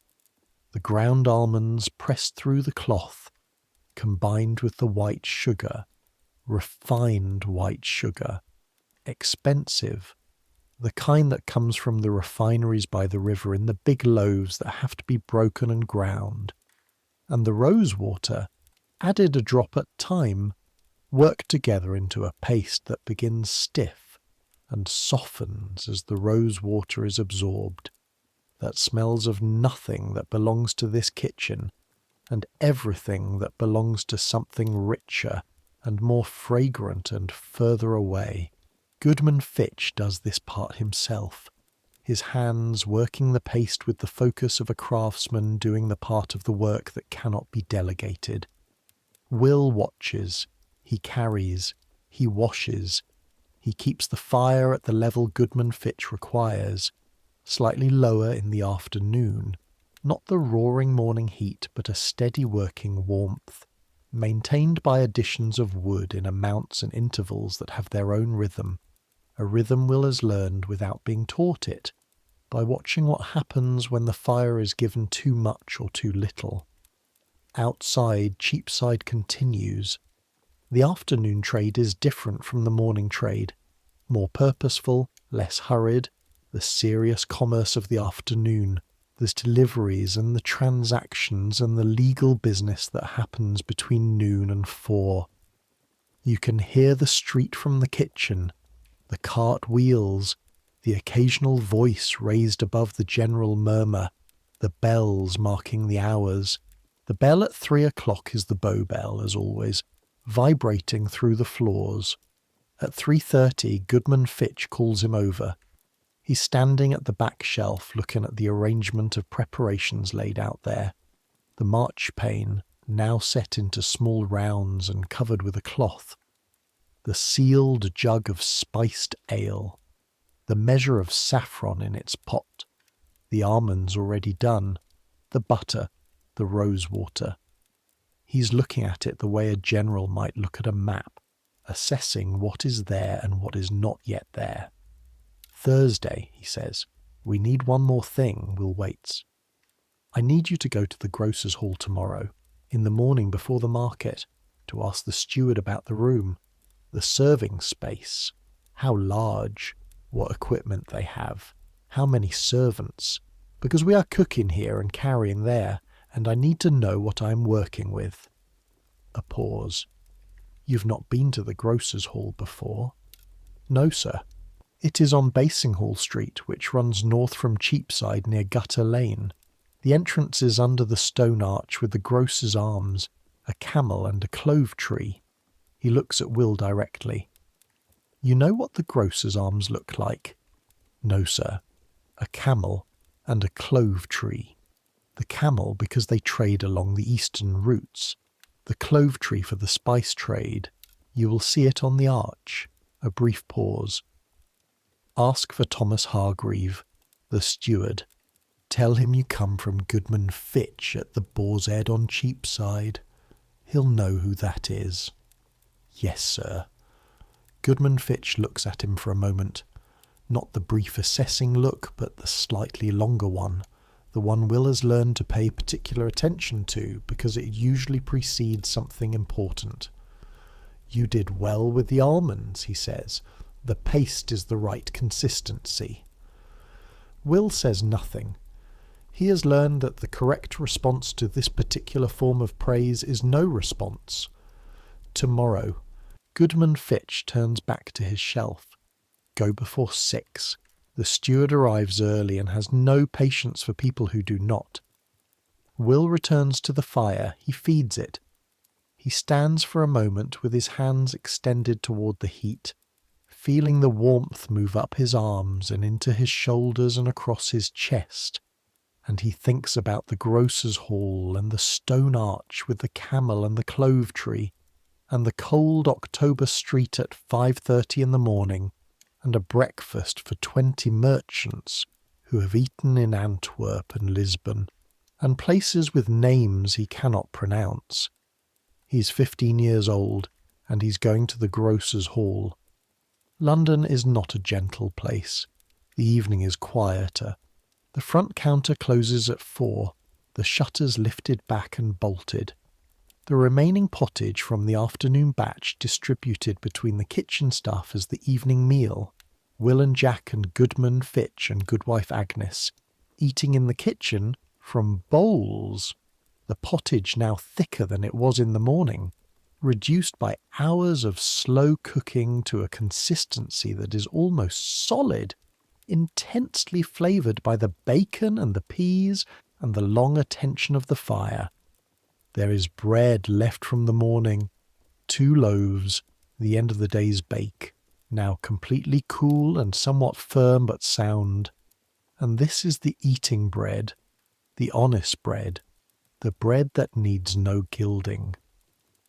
We'll eat standing at the bench, not because there is no seat, there is a stool, but because after 7 hours on his feet in a hot kitchen, sitting down feels like a transition he is not yet ready to make, like acknowledging that the working day is over when something in his body is not entirely convinced. Jack sits on the stool. Jack has been in this kitchen long enough to know when to sit.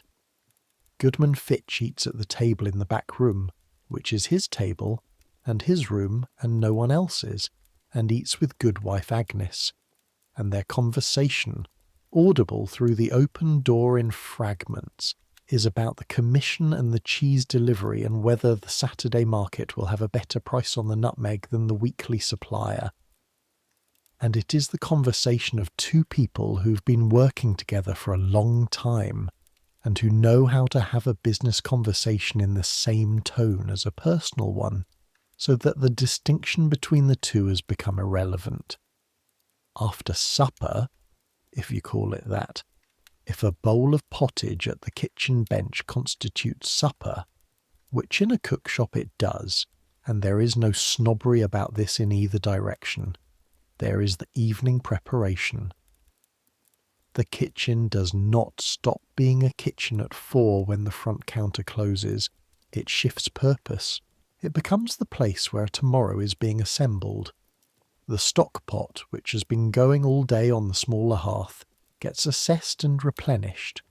Bones added, the cooking liquor from this afternoon's experiments going in, the thing that will become the base for tomorrow's sauce work simmering overnight at a temperature low enough to be stable and high enough to be doing its work. The surfaces get scrubbed. The knives go back on their hooks, blades inward. The wooden spoons go in their crock. The floor gets a sweep and, where necessary, a scrub. The worst of the day's spills addressed before they become permanent, though permanent is a somewhat relative concept in a kitchen this old. Jack does the surfaces, Will does the floor. This is another division established in April and maintained without discussion. By 6:30, the kitchen is in the state Goodman Fitch calls resting. Not clean exactly, not the way a room in a house is clean, but organised, contained, ready. The fire has been banked. The stock pot is on its low simmer. The preparations for Thursday are on the shelf, the marchpane under its cloth, the ale sealed. Tomorrow, Jack says, on the way up the ladder. The hall? Yes. Hargreave is a bastard, Jack says pleasantly. Fair warning. What kind of bastard? The kind who thinks that because he works for important people, he's an important person. Jack climbs. Just don't argue with him about anything. Nod. Get the information. Get out. Has Fitch sent you there before? Once, for the Draper's Commission last year. Jack disappears into the loft. His voice comes down muffled. The arch is impressive, I'll give them that. Will banks the fire one more time. He checks the stock pot. He stands for a moment in the kitchen in the last of the firelight. The room warm and smelling of everything that has happened in it today. The layered smell of the day's work. And he thinks about nothing in particular, which is different from thinking about nothing. Thinking about nothing in particular is the state of a mind that has been working hard and is beginning to release the tension of that work, that is starting to let the day go. He goes up the ladder. The loft is dark. Jack is already breathing slowly. The crack in the roof is invisible. Clouds tonight. No stars. The city outside is audible in the way it is always audible. The particular night register of London, which is different from the day register, but not quiet. Never quiet. The taverns doing their evening business and the watchmen beginning their rounds, and somewhere on the river a boat passing with a lantern that throws a moving line of light across the ceiling of someone's room, but not this one. Will lies down. The straw pallet has the specific give of something that has absorbed many nights of sleep. Not comfortable exactly, but known. The way a bed becomes known after enough nights. The particular depression and firmness that belongs to you and to this. He pulls the blanket up. He has an early morning tomorrow. Earlier than usual.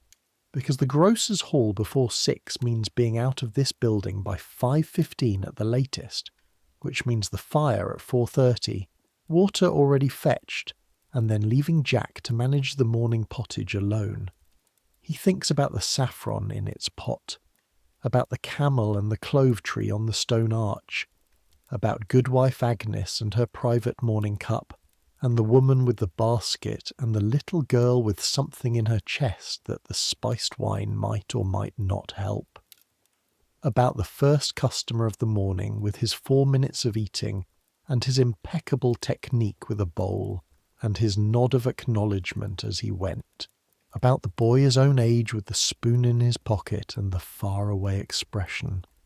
He thinks about the pottage, which will be started again tomorrow at 4:30, with barley and water and salt and whatever is in the kitchen to add to it. The same as it has been started every morning in this kitchen for 11 years, the same as it will be started every morning after he is gone, whenever that is.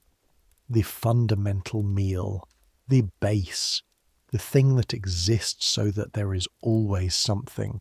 Before coffee. This is what before coffee looks like. This is what the world was before the drink that will change everything.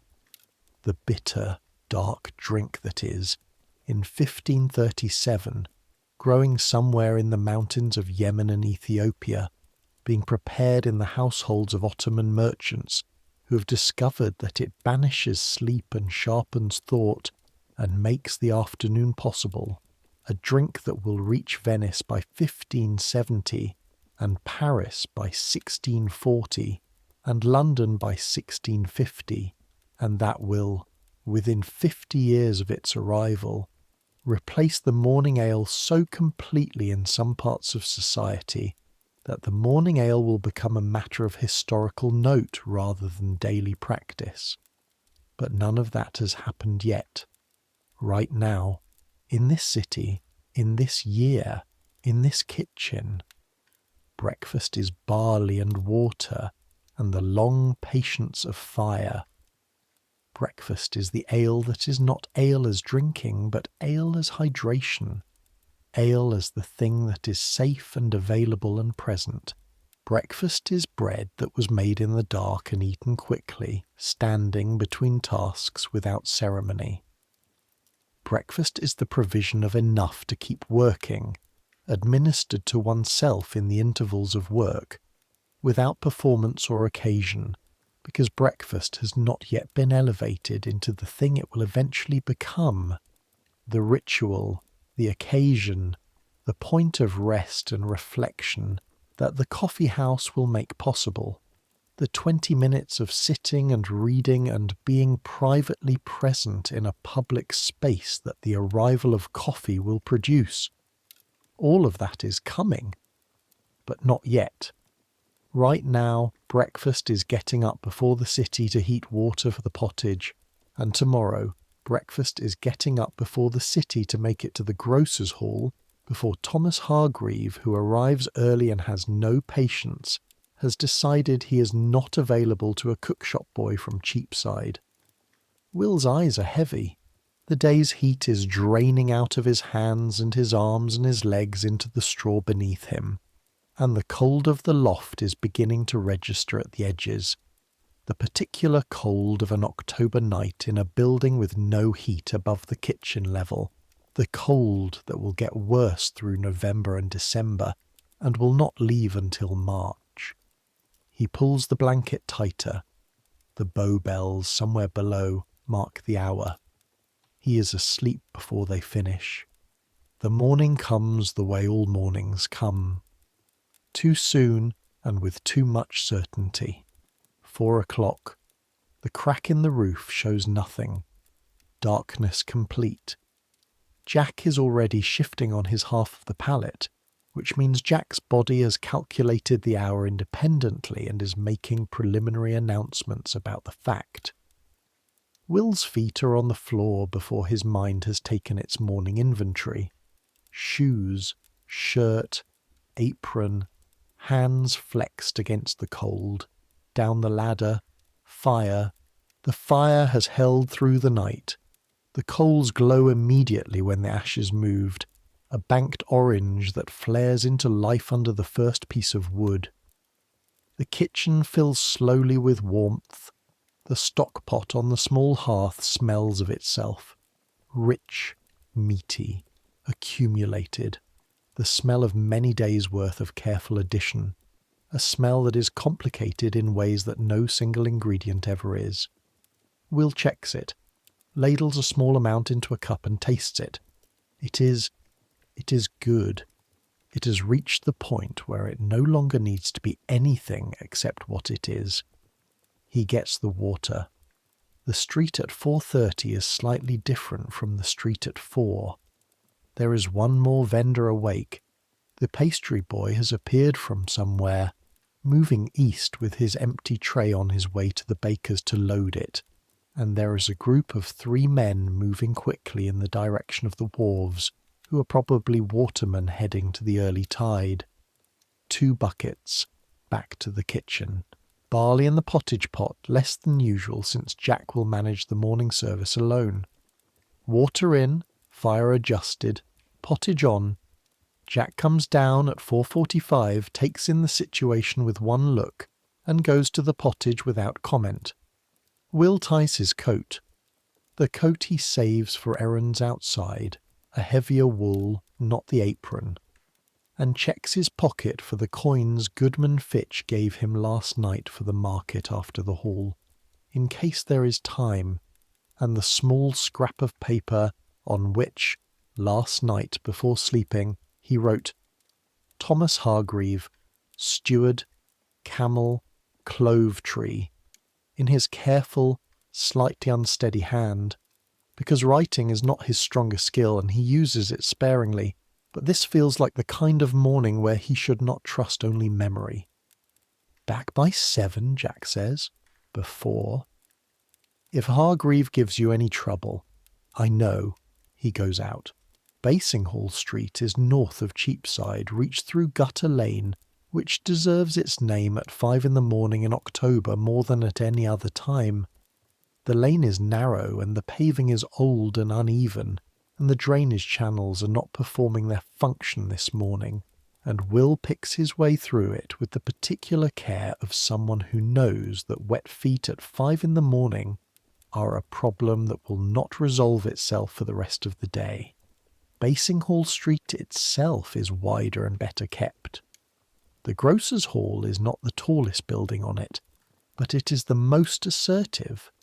A stone facade in the Gothic style, or the modified Gothic that London civic architecture uses, which takes the pointed arch from the cathedrals and applies it to guild halls and exchanges with the effect of saying this is important without quite saying this is holy. The arch at the entrance is exactly where Goodman Fitch said it would be, and the arms above it are exactly what he described. A camel on the left, slightly abstracted into heraldic convention but recognisable, with a particular expression of heraldic animals, which is always the expression of something surprised to find itself on a building, and a clove tree on the right, stylized into 3 vertical lines with a horizontal crossbar that is either a tree or a very determined cross, depending on your angle.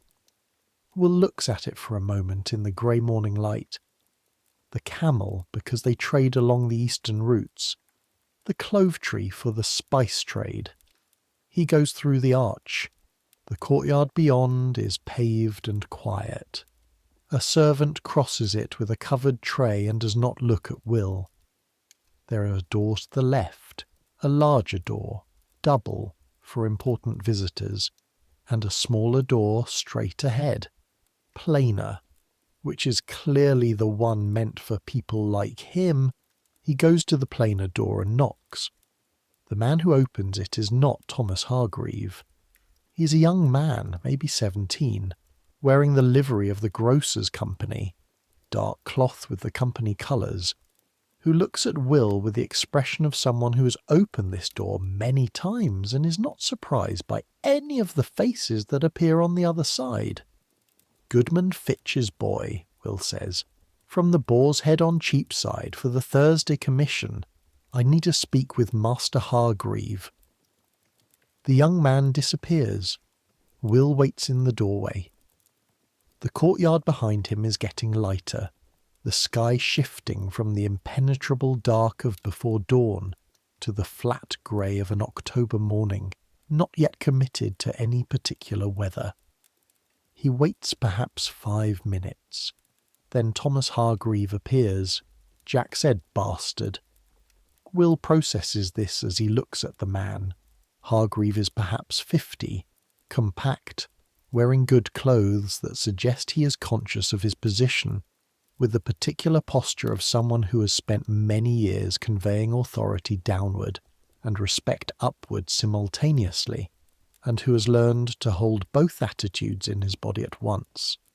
His face is not unkind exactly, but it is not warm, and the way he looks at Will is the way certain people look at tradespeople, acknowledging the necessity without acknowledging the person.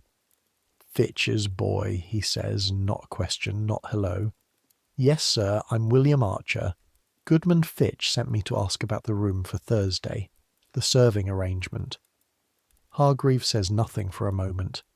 He is deciding, Will understands, whether this errand is something he should handle directly or something he should delegate to someone else, and the calculation involves the importance of getting the Thursday breakfast right, against the indignity of spending his time explaining things to a kitchen boy.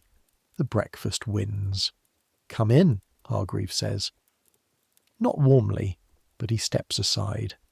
The interior of the grocer's hall is, Will has seen St. Paul's, the outside of it, and he has seen the Royal Exchange, which is the trading floor where London's merchants conduct their international business, and he has seen the Guildhall from the outside, but he has not been inside a livery company's hall, which is a different category of interior from any of those.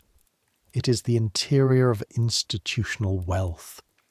Not the showiness of a great house, not the holiness of a church, but the specific character of a building that has been maintained and added to by wealthy people who wanted their wealth to be expressed in function as well as decoration, so that everything is very good and nothing is ostentatious, and the total effect is one of serious comfort.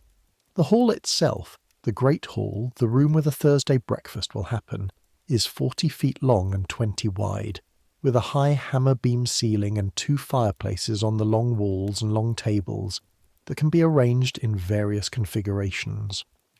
The morning light comes in through high windows that are glazed, real glass, expensive, the kind that lets light in without letting weather in, which is a luxury that not every public building has achieved.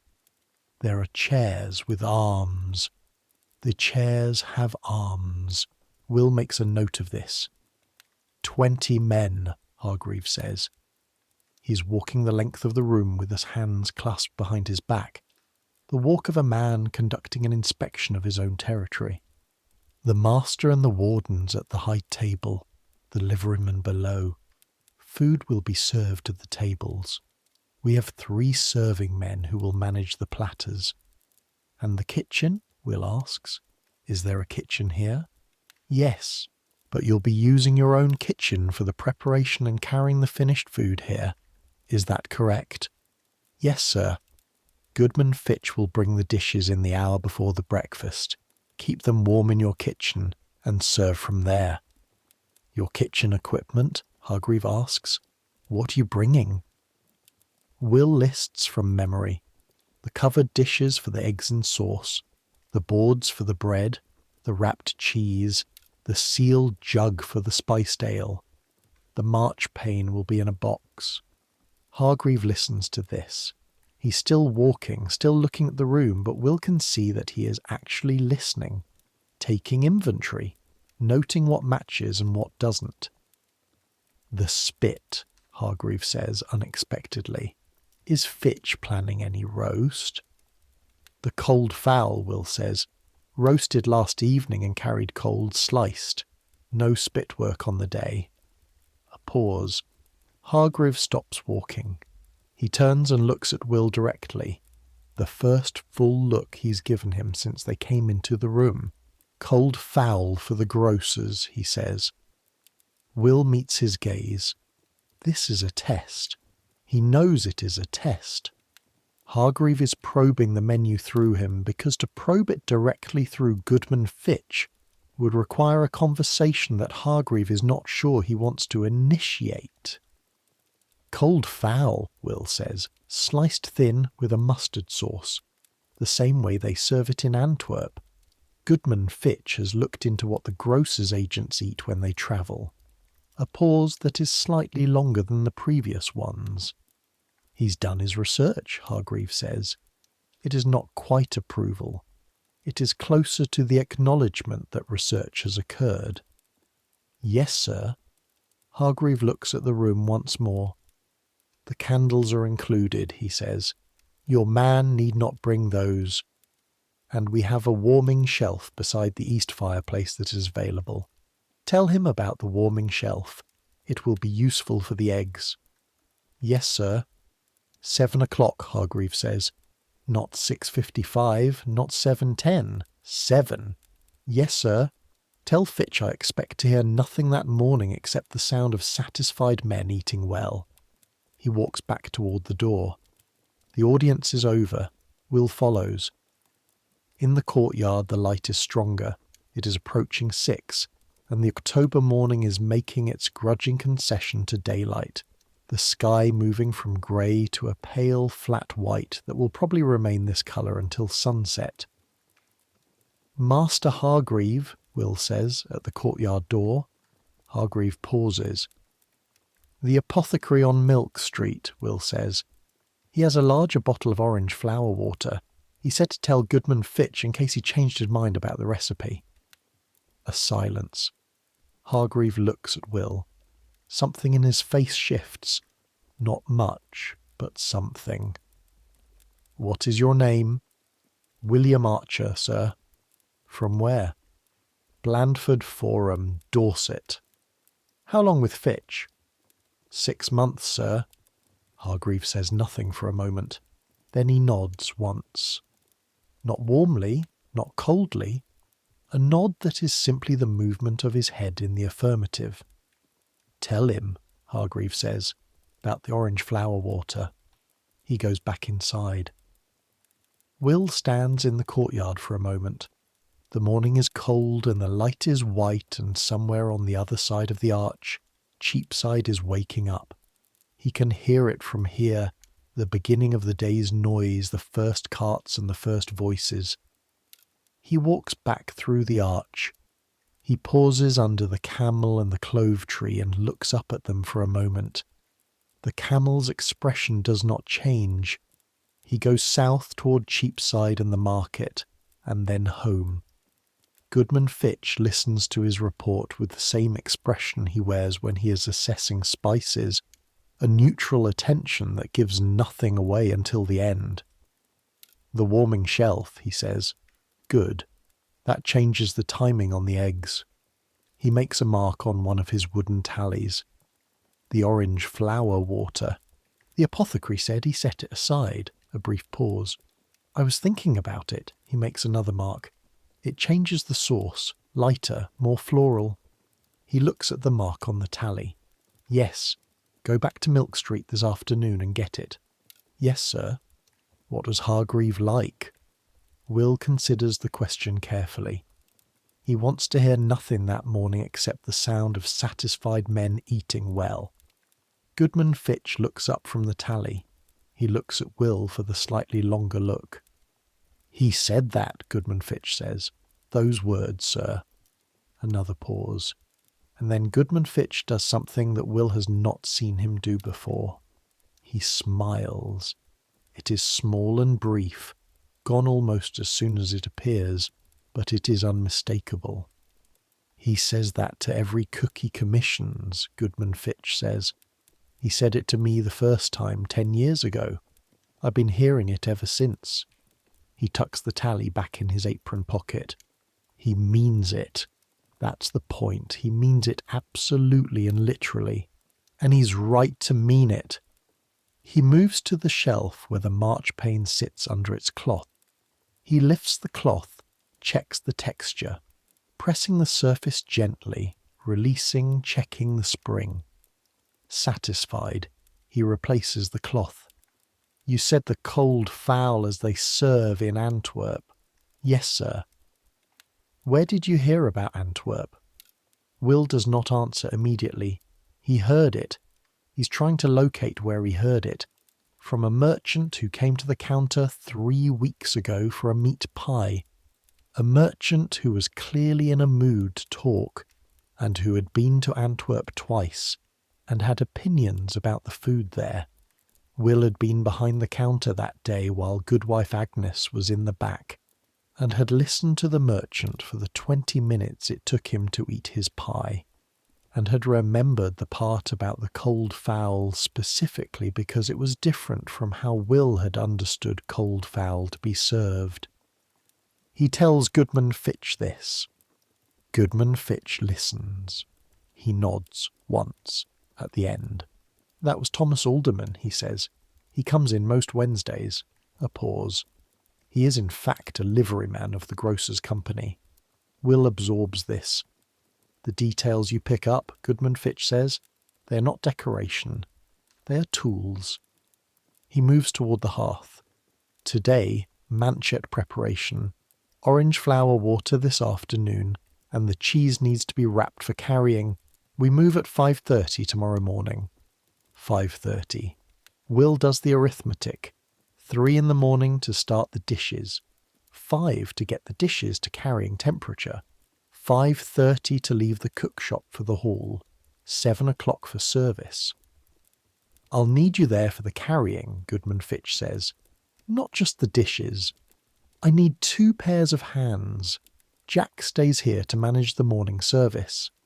Yes, sir. And I will need you, he says, pausing, to pay attention. Not to carry things. Anyone can carry things. To watch what happens when food meets the people it is made for, and to remember what you see. Will says nothing. He's not sure what to say. Because, Goodman Fitch says, in this trade the cooking is the easy part. The cooking is a problem with solutions. You learn the solutions, you apply them. The hard part, the part that takes years, is understanding what people need from food, not what they think they want, what they actually need. He takes the poker from its hook. The grocers will eat tomorrow and they will evaluate what they eat against everything they know about food, which is considerable. And what they will respond to, if we do this well, is not the quality of the almonds or the saffron or even the technique. What they will respond to is whether the meal makes them feel something. He turns to the fire, the subject is closed, Will goes to the manchet preparation. The manchet is the fine white bread, not the maslin of the daily bake, but a different flour. The flour Goodman Fitch brought from the market yesterday. And a different technique, smaller and rounder and softer, enriched with a little butter and egg. The kind of bread that does not resemble the daily bread any more than a velvet coat resembles a wool apron. It is a bread that communicates something, the way everything in this kitchen communicates something to someone who knows how to receive it. Will mixes the flour. He adds the butter in small pieces, working it in with his fingertips, breaking it down into the flour until there are no visible lumps, and the flour has taken on a texture like very fine sand that clumps when pressed. He makes a well in the centre. He adds the egg, 1 egg cracked and beaten quickly, and the warm water. He works the dough. Manchi dough is different from maslin dough. It is softer, more responsive, more willing. It does not resist the way the daily bread resists. It gives. Will needs it for 15 minutes, turning it and folding and turning, feeling the texture change under his hands, feeling it become coherent and then smooth and then elastic, the point where it is right, where it springs back immediately when pressed. He lets it rest. He covers it.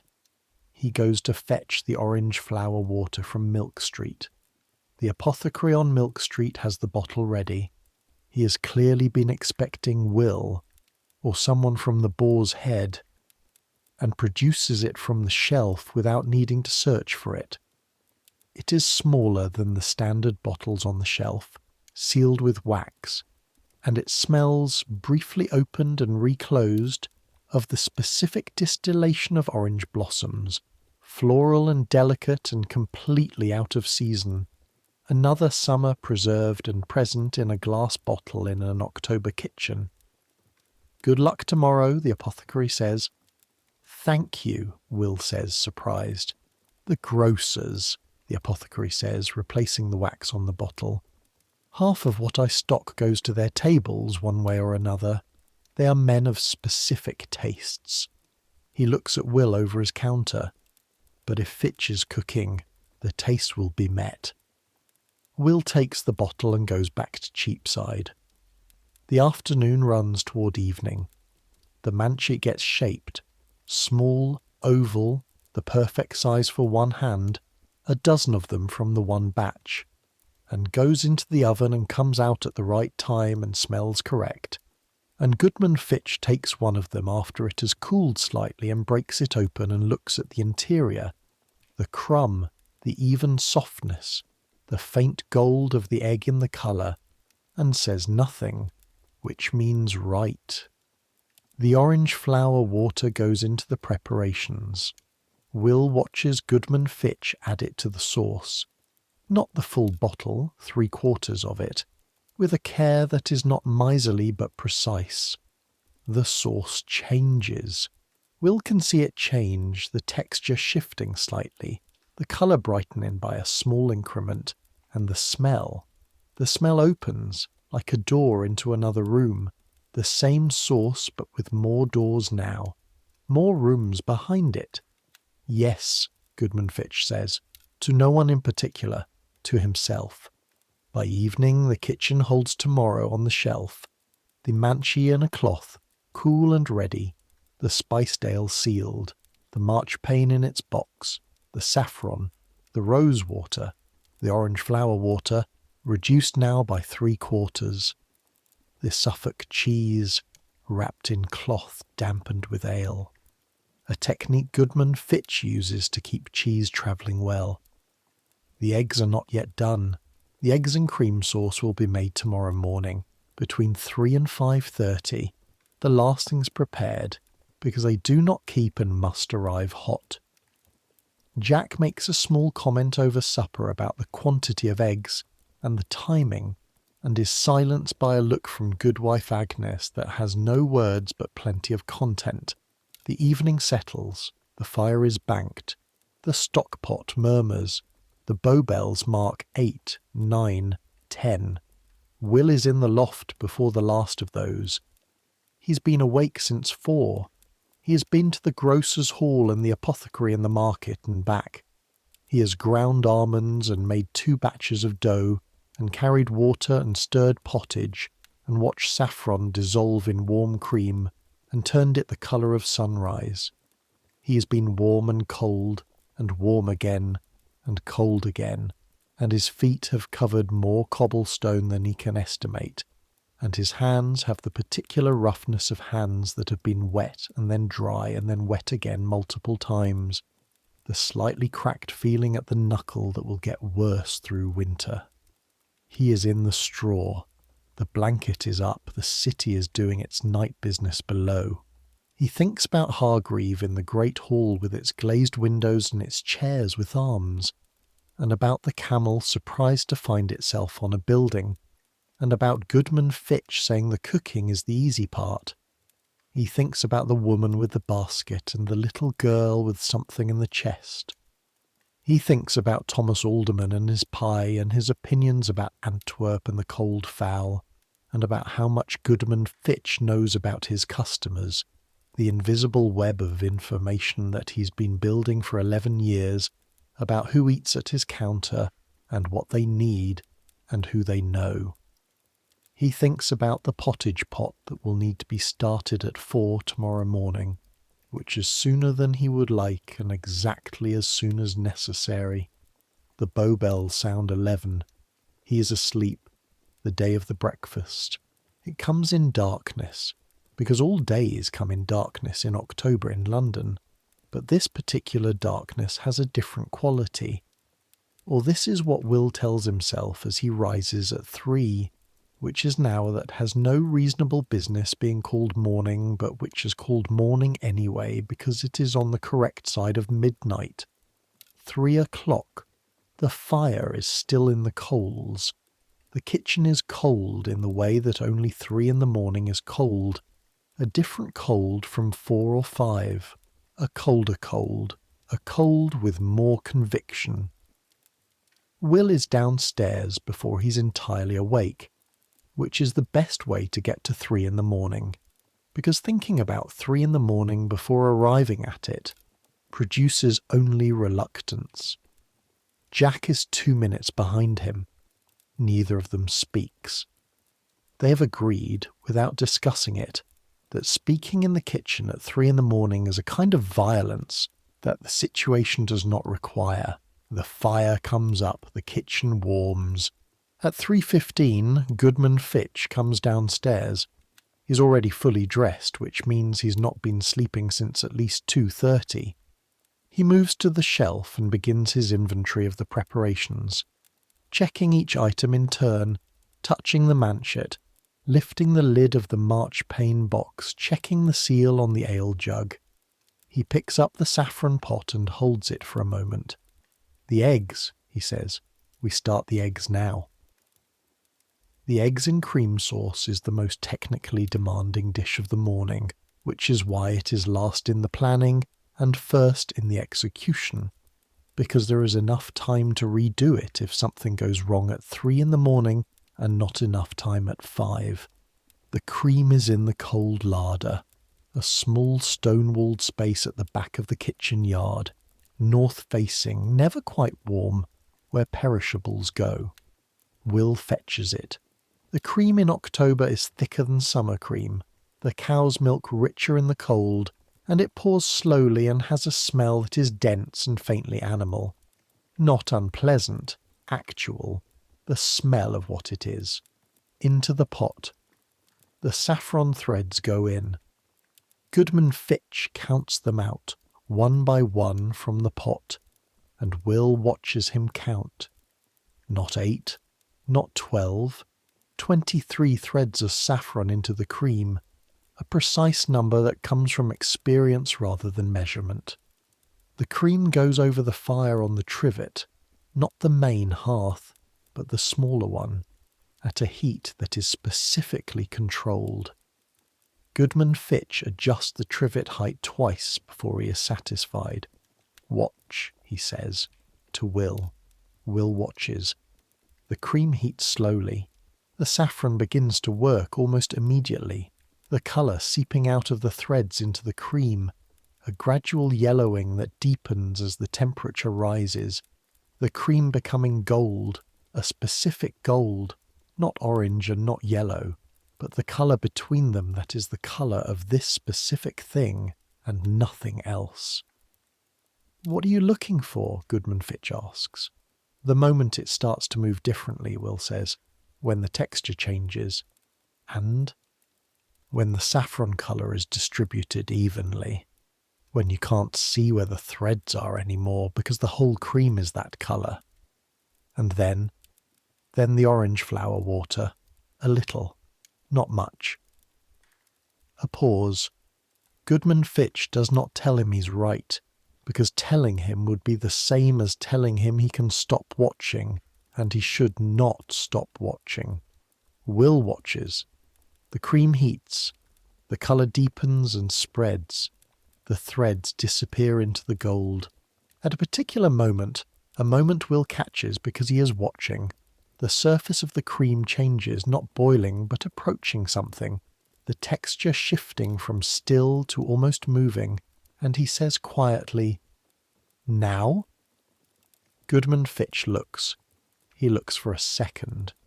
"Now." The orange flower water goes in. 3 drops. Will counts them off Goodman Fitch's finger. 1, 2, 3. The sauce receives them and the smell changes instantly. The cream and saffron and now the flower water. All 3 things becoming one thing. A thing that smells of nothing that is available in October in London and everything that Thursday morning in the grocer's hall is supposed to smell like. Goodman Fitch takes a spoon and tastes the sauce. His face does the thing it does when something is correct. Not quite satisfaction, not quite pleasure, something more neutral than either of those. The face of someone who has been looking for a thing and has found it. He holds the spoon out to Will. Will tastes. It is not possible to describe it adequately with reference to other things. It is something that exists only as itself. The cream is the base of it, and the saffron is the colour of it, and the orange flower water is the thing that makes it not just sauce, but something else. Something that has a time of year and a place and an occasion that none of its component parts individually possess. It is, Will thinks, the most expensive thing he's ever put in his mouth, not because of the individual ingredients, but because of the combination of those ingredients with the knowledge of how and when to combine them, which is a different kind of expense, a kind that cannot be found in a market stall. "Yes," he says, because there is nothing more accurate to say. The eggs go in when the guests are seated, Goodman Fitch says. Not before. They take 8 minutes at a gentle simmer and they must go to the table immediately. This is the dish that cannot wait. He hangs the saucepot on a lower hook, away from direct heat to hold at temperature. Everything else can wait. The eggs in sauce cannot. They work through the remaining preparations in sequence, Goodman Fitch moving from the eggs back to the bread, checking the manchi. Perfect, he says nothing.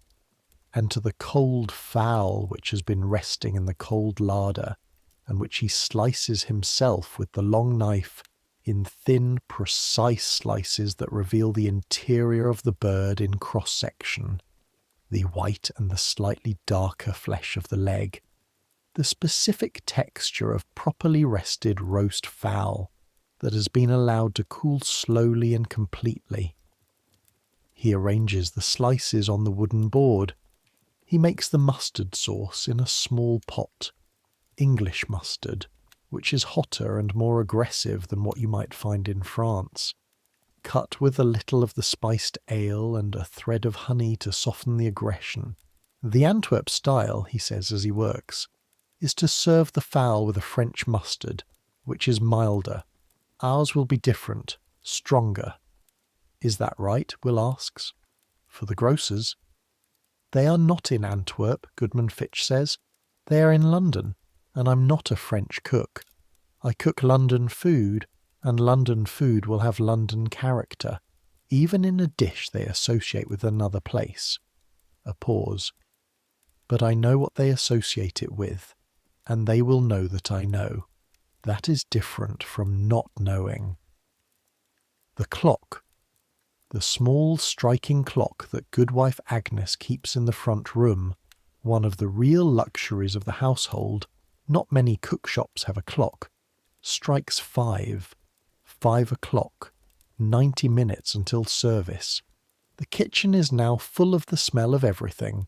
The cream and saffron sauce, the cold fowl with its particular smell of cooked and rested meat, the manchi bread still warm from last night's bake, the cheese's sharp nose cutting through everything, the spiced ale breathing through its sealed cloth.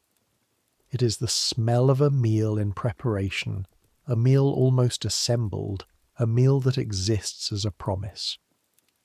Carrying, Goodman Fitch says. Will and Goodman Fitch, Jack staying behind to handle the morning pottage and the front counter, load the carrying boxes. There is a system, everything wrapped or covered or sealed for transit, the manchet in a cloth, the cheese wrapped and tied, the cold fowl and mustard sauce together in the covered wooden box, the marchpane in its own box, the sealed ale, the saffron sauce in its pot, wrapped in wool for heat retention in the deepest part of the box, the eggs themselves, raw, a dozen of them, in a cloth-padded basket, to be cooked at the hall. The eggs break, Goodman Fitch says, looking at the basket, and we serve the marchpane as a main course and smile and say nothing. Will is not sure if this is a joke. He decides it is not quite a joke, but is also not quite not one. They lift the boxes. Goodman Fitch takes the heavier, the sauces, the fowl, and Will takes the lighter too, the bread and the marchpane and the eggs, which are heavy enough with care. They go out into the street, Cheapside at 5:30 in the morning in October. The darkness is not quite complete. There is a particular quality to the sky that suggests dawn in approximately an hour, a darkness that is not the darkness of midnight but the darkness of pre-dawn, which is a different thing. Colder, more tentative. The city not quite asleep but not quite awake. The interval between. The baker's boy passes them going the other way. They pass each other on Cheapside almost exactly in front of the conduit. 2 people moving in opposite directions with boxes, and the baker's boy looks at them the way Will has looked at other people on early morning errands, the look that says, I see you and I know what you are doing and I have my own business. Will knows now what it looks like from the outside. He is learning to see himself from the outside, which is one of the things London does to you if you stay long enough. The walk to Basinghall Street takes 8 minutes. 8 minutes of careful walking. Careful because the boxes, because of the eggs especially, because the cobblestones are wet this morning with something between dew and frost. A surface that requires the specific care of someone carrying things that cannot be replaced. Goodman Fitch does not speak on the walk. He is present, precisely present, his attention on the boxes in the street and the distance remaining, not available for conversation. Will matches his pace and his silence. The Grocer's Hall arch at 5:30. The camel in the low pre-dawn light looks different from yesterday morning, more settled into the stone, less surprised. Or perhaps Will is imagining this. They go through. The steward's door opens before they knock. Hargreave is there, or someone from Hargreave's staff waiting. Inside. The kitchen. A good kitchen. Larger than the Boar's Head. More equipment. The marks of a facility that is used for many large occasions and equipped accordingly. The warming shelf beside the east fireplace is already heated. The 3 serving men are present in their grocer's livery, looking at Will and Goodman Fitch with the professional assessment of people who will be working with them this morning. Goodman Fitch sets his boxes down and opens them with a sequence of precise movements. He looks at the warming shelf. He looks at the kitchen. He moves through the space once, quickly, taking inventory, where things are and how they relate to each other, and what will need to happen in what order to have the eggs in sauce at the table at 7:03, which is when he intends them to be there. The eggs go on at 6:50, he says. Not before. I will do the eggs. You... He looks at Will. You are managing the bread and the meat. The bread comes out first with the butter. The meat follows. Watch the serving men. If they are moving to the wrong table, redirect them before the plate leaves your hands, not after. Yes, sir. And if anything goes wrong, tell you immediately, before it goes wrong, not after. He holds Will's gaze. You will see it coming. You have been paying attention for 6 months. Trust what you see. He turns to the warming shelf and begins arranging. The next hour it is the hour that makes everything before it makes sense. Not the cooking, which is done, not the carrying, which is done. This hour, the hour between 6 and 7, is the assembly, the moment where all the separate elements that have been prepared across 2 days are arranged into the thing they were intended to be. The moment where time and fire and knowledge and the specific properties of cream and saffron and orange flower water and well-rested cold fowl and English mustard and Suffolk cheese and fine white manchet bread become, together, a breakfast in the Grocer's Hall on a Thursday morning in October, in the year 1537. At 6:30, Will can hear them arriving. The grocers. 20 men, Hargreave said, possibly more. Will can hear the sound of them in the hall. Voices, the sound of chairs, the specific sound of wealthy men arriving at something that has been prepared for them. A sound that contains confidence and ease. The sound of people who expect things to be ready and find them ready, and experience this as the natural order of events. Goodman Fitch is at the eggs. He has been at the eggs since 6:48, which is 2 minutes earlier than he planned, because the eggs are the eggs, and he has decided he would rather be ready and hold than start on time and scramble. The pot comes up to temperature. The eggs go in, one by one, cracked directly into the cream sauce. No poaching in water, not this method.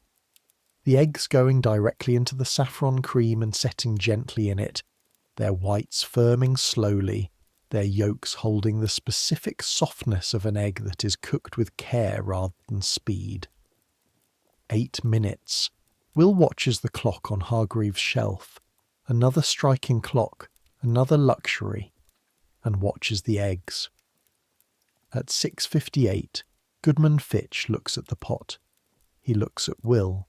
He nods. The eggs are ready. The serving men take the covered dish. Will takes the board with the manchet and the butter. The hall. The great hall of the grocer's company on a Thursday morning in October is full of light. Candles, dozens of them. The grocers not being people who economize on candles. And full of the sound of men in conversation.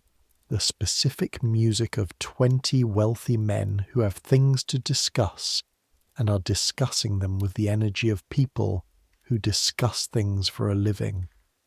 The tables are arranged in the configuration Will saw on Wednesday, but now occupied. The high table with the master and his wardens, and the long tables below with the liverymen, and the room smells of candle wax and the men themselves and the warming air of the fires in both hearths.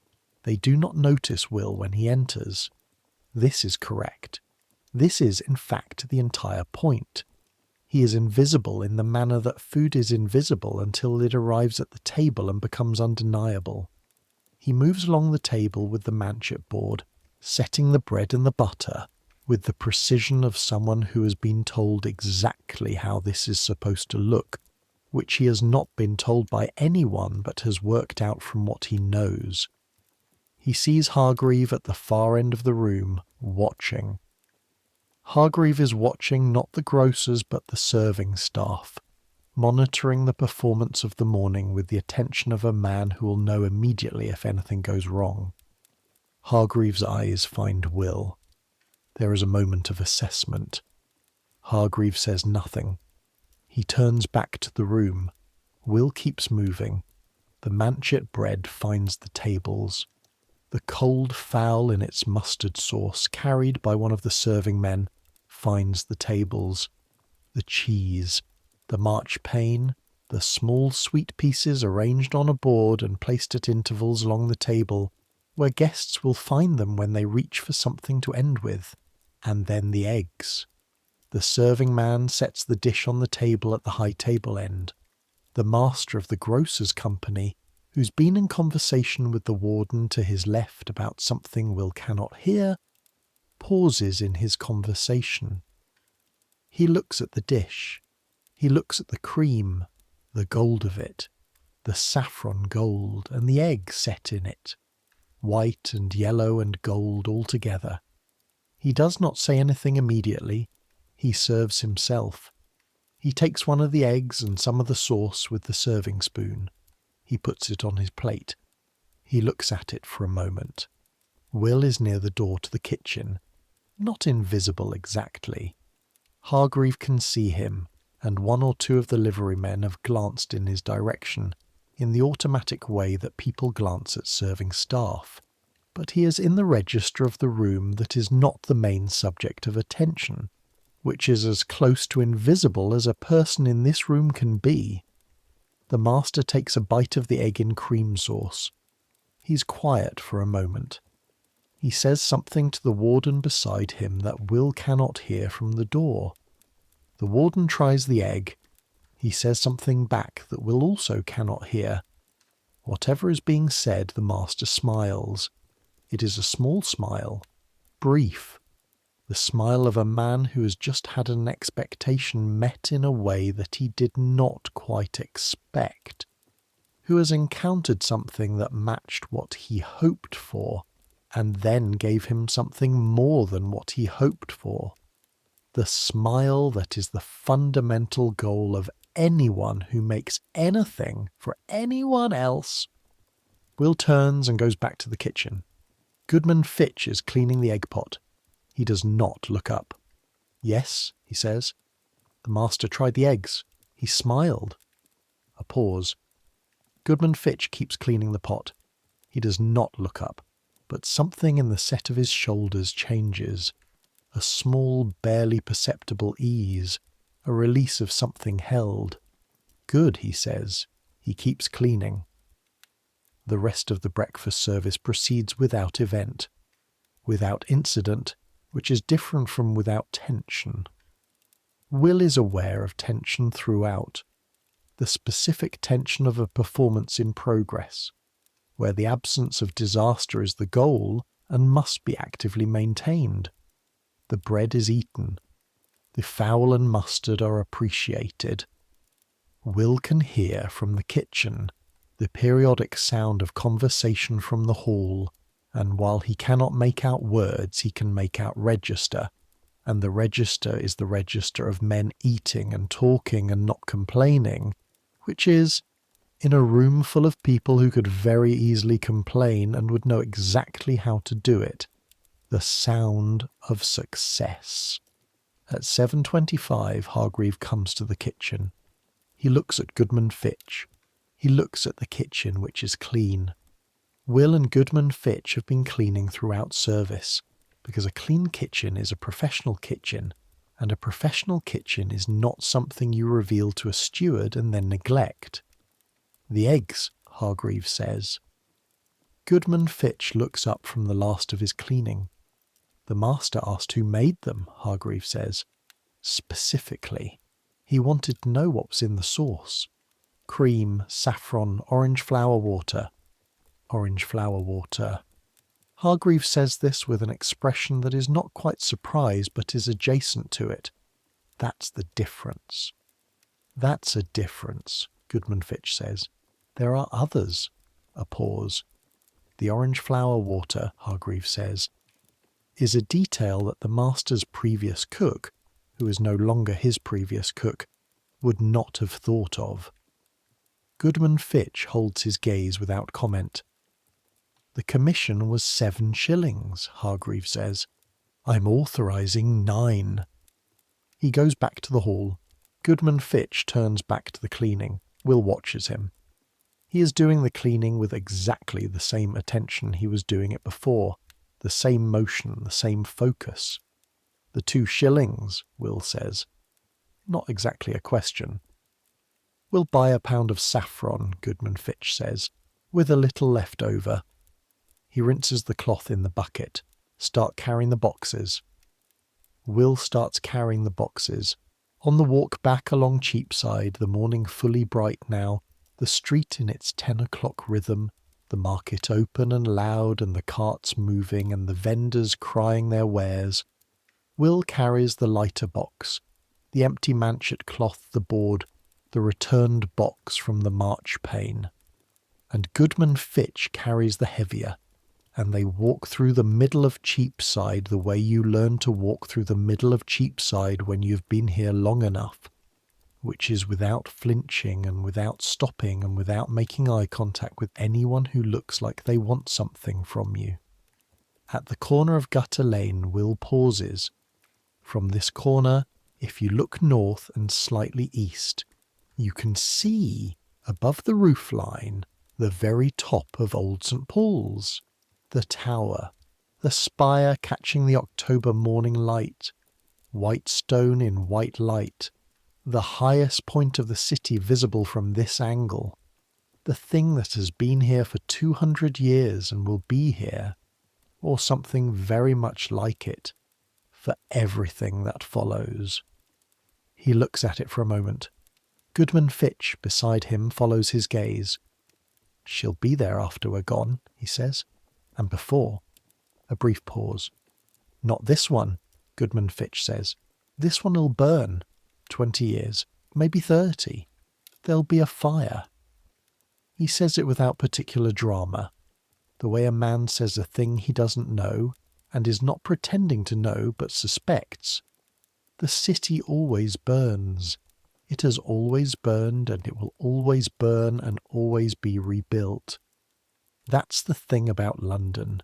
It's not a set of buildings. It's an argument. He shifts the box.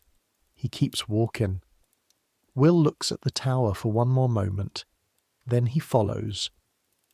Back at the Boar's Head, The morning service is winded down. Jack has managed it without visible crisis. The pottage pot is nearly empty. The bread is gone. 3 customers are at the counter in the late morning mode. The flexible ones, the ones with more time. Goodwife Agnes behind the counter looks at them when they come through, assesses the boxes, says nothing. In the kitchen, Will sets his box down. "Fitch," Jack says, appearing from the morning side of the kitchen. "Hargreaves' man came by 20 minutes ago." Goodman Fitch sets down his box. He looks at Jack. "He left something," Jack says. He produces from his apron pocket a folded piece of paper. Goodman Fitch takes it. He unfolds it. He reads it. There are not many words. Will can see from the side, maybe 4 lines. And then he refolds it and puts it in his own apron pocket and says nothing. "What is it?" Will asks. Goodman Fitch looks at him. It is the longer look. "The grocers," he says, "would like us for Christmas." A pause. "The Christmas breakfast," he says, "for the full company.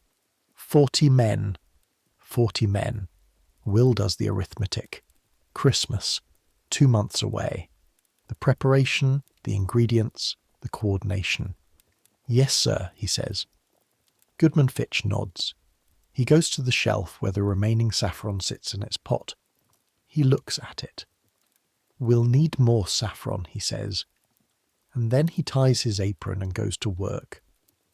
The afternoon is the return to normal. The pottage pot cleaned and restocked for tomorrow. The bread started. The front counter managed. The regular flow of the ordinary day, the rhythm that underlies everything else, the bass note that continues regardless of what the melody is doing. Will grinds the evening herbs for the stock pot. He stirs the stock. He carries water. His hands are the specific tired of hands that have been doing things all day and know they will be doing things again tomorrow and the day after and the day after that. And the tiredness is not a problem but a condition, a weather that you learn to move through rather than trying to stop. At supper, pottage, bread, the last of the October cheese, eaten standing at the kitchen bench, Jack says, "Christmas. 40 men," Will says. Jack absorbs this. "We'll need to start the preparations in November." Goodman Fitch will have it planned already. Jack glances at Goodman Fitch, who is eating at his table in the back room, the door open, clearly audible but not participating. "He always does," Jack says. He shrugs in the way he shrugs at things. The shrug that is not indifference but acceptance. The shrug of someone who has been here long enough that he knows how the pieces fit. Will eats his bread standing. He looks at the fire. The pottage on the fire for tomorrow morning. The bread rising in the bowl, the stock pot murmuring, the specific smell of the kitchen at end of day. Not the sharp smell of active cooking, but the deep smell of a kitchen in its resting state. The accumulated smell of everything that has been made here across 11 years and across this particular day. He thinks about the eggs in cream sauce and the master's smile and the colour of the saffron in the cream. He thinks about the 23 threads of saffron that Goodman Fitch counted out by hand. He thinks about the apothecary and the bottle of orange flower water that has been sitting on a shelf since August, waiting for exactly this. He thinks about Thomas Alderman and his opinions about Antwerp, which he shared with a kitchen boy at a counter, not knowing or caring what use the kitchen boy might make of them, and about what it means that Goodman Fitch knew exactly who had said what. He thinks about Hargreaves' face when he said orange flower water and the 2 extra shillings in the Christmas commission, and about the invisibility that makes all of this possible.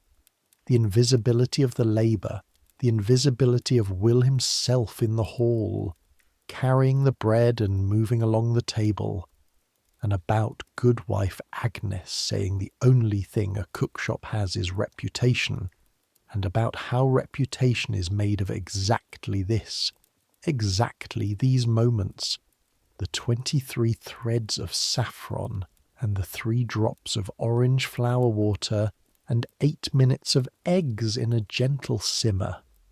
And the fact that no one at the table will know any of this, will know only the thing that results from it, the gold of the sauce and the softness of the egg and the smell of summer in an October kitchen.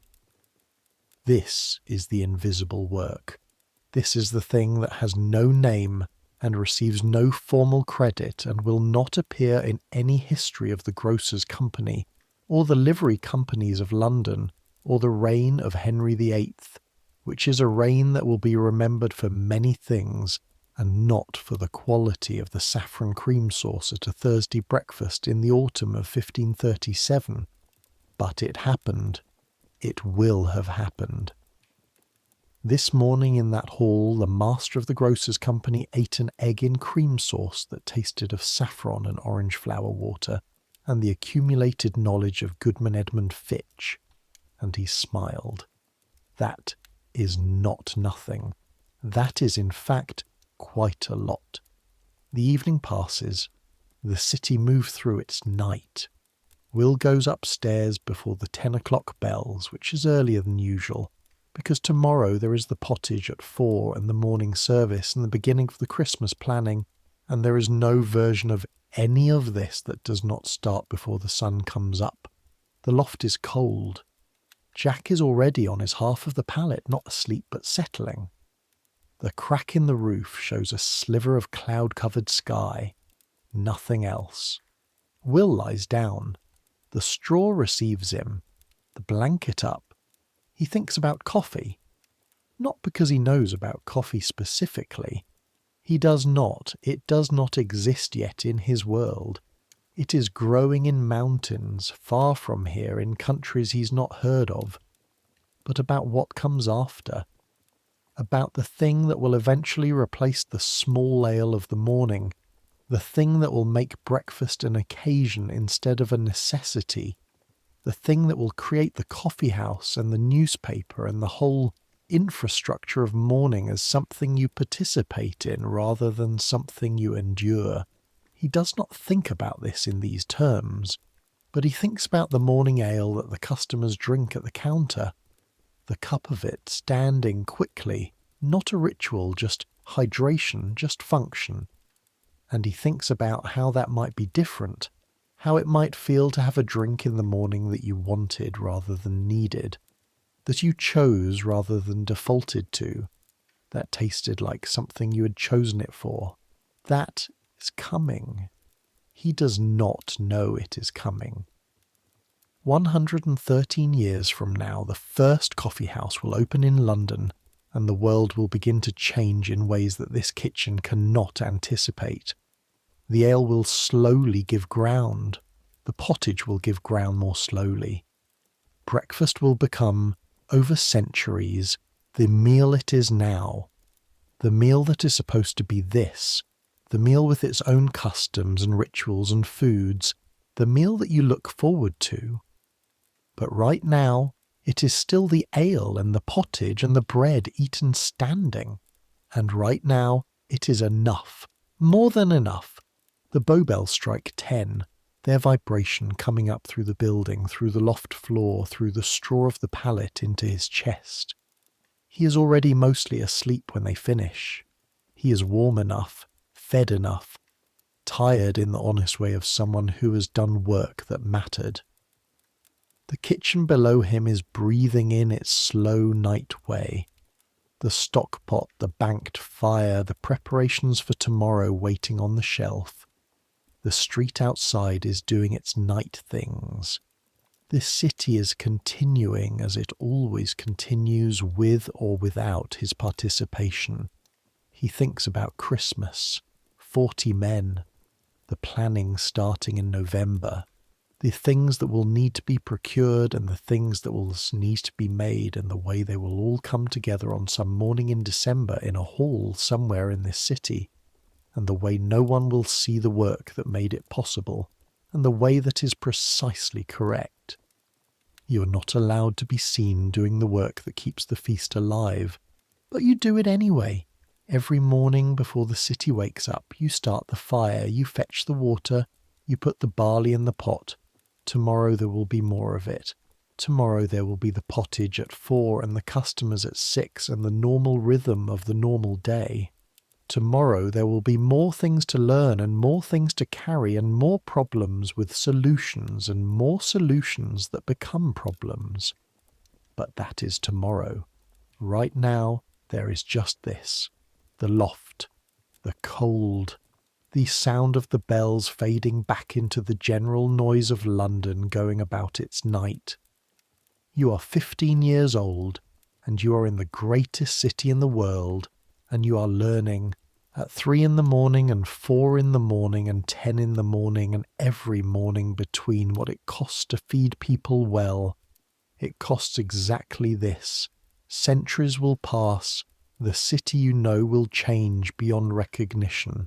The buildings you walk past every day will burn and be rebuilt. The conduit in Cheapside will be removed when they pipe water into houses. The bow bells will ring through fires and plagues and wars that you cannot imagine, and they will still be ringing. Old St. Paul's will burn in 1666 and a new one will rise in its place, larger and different and magnificent in ways the old one was not, and people will look at it and have the same feeling you have looking at the tower in the morning light. The coffee houses will come. They will change everything. The morning will become the occasion it has been building toward being for 1,000 years. The meal that is chosen, the drink that is desired, the hour that is voluntarily inhabited.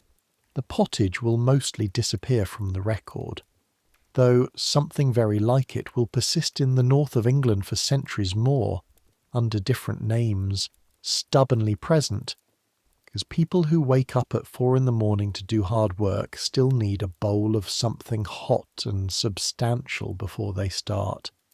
The small ale will give way gradually, not all at once, never all at once, and will survive in some forms and places longer than anyone predicted. But people will still get up before the sun to heat water, still carry things through the dark, still bend over fires in the cold morning, still make food for other people to eat, food that will be eaten without thought of what it cost to make, food that will disappear in the eating and leave only a memory, and the quality of that memory will be the only lasting record of what happened in the kitchen. Some things don't change. The human appetite doesn't change. Not the hunger, not the physical fact of it, and not the hunger for the other kind, the hunger for something that was made with care, that took time, that has 23 threads of saffron and 3 drops of something that smells of summer counted out by a man who knows exactly what he is doing. The need for that doesn't change. The need to feed and be fed, to give and receive this specific form of attention, to make something that will be consumed and leave no trace except in the body of the person who ate it. This doesn't change. So let it come. Let sleep take you the way it has taken kitchen boys and cooks, and serving men in this city for 1,000 years, in lofts and back rooms and attic spaces above the warmth of the kitchen, that is never quite warm enough and never quite stops smelling like the work that happens in it. Let the day go. Let the 23 threads of saffron go.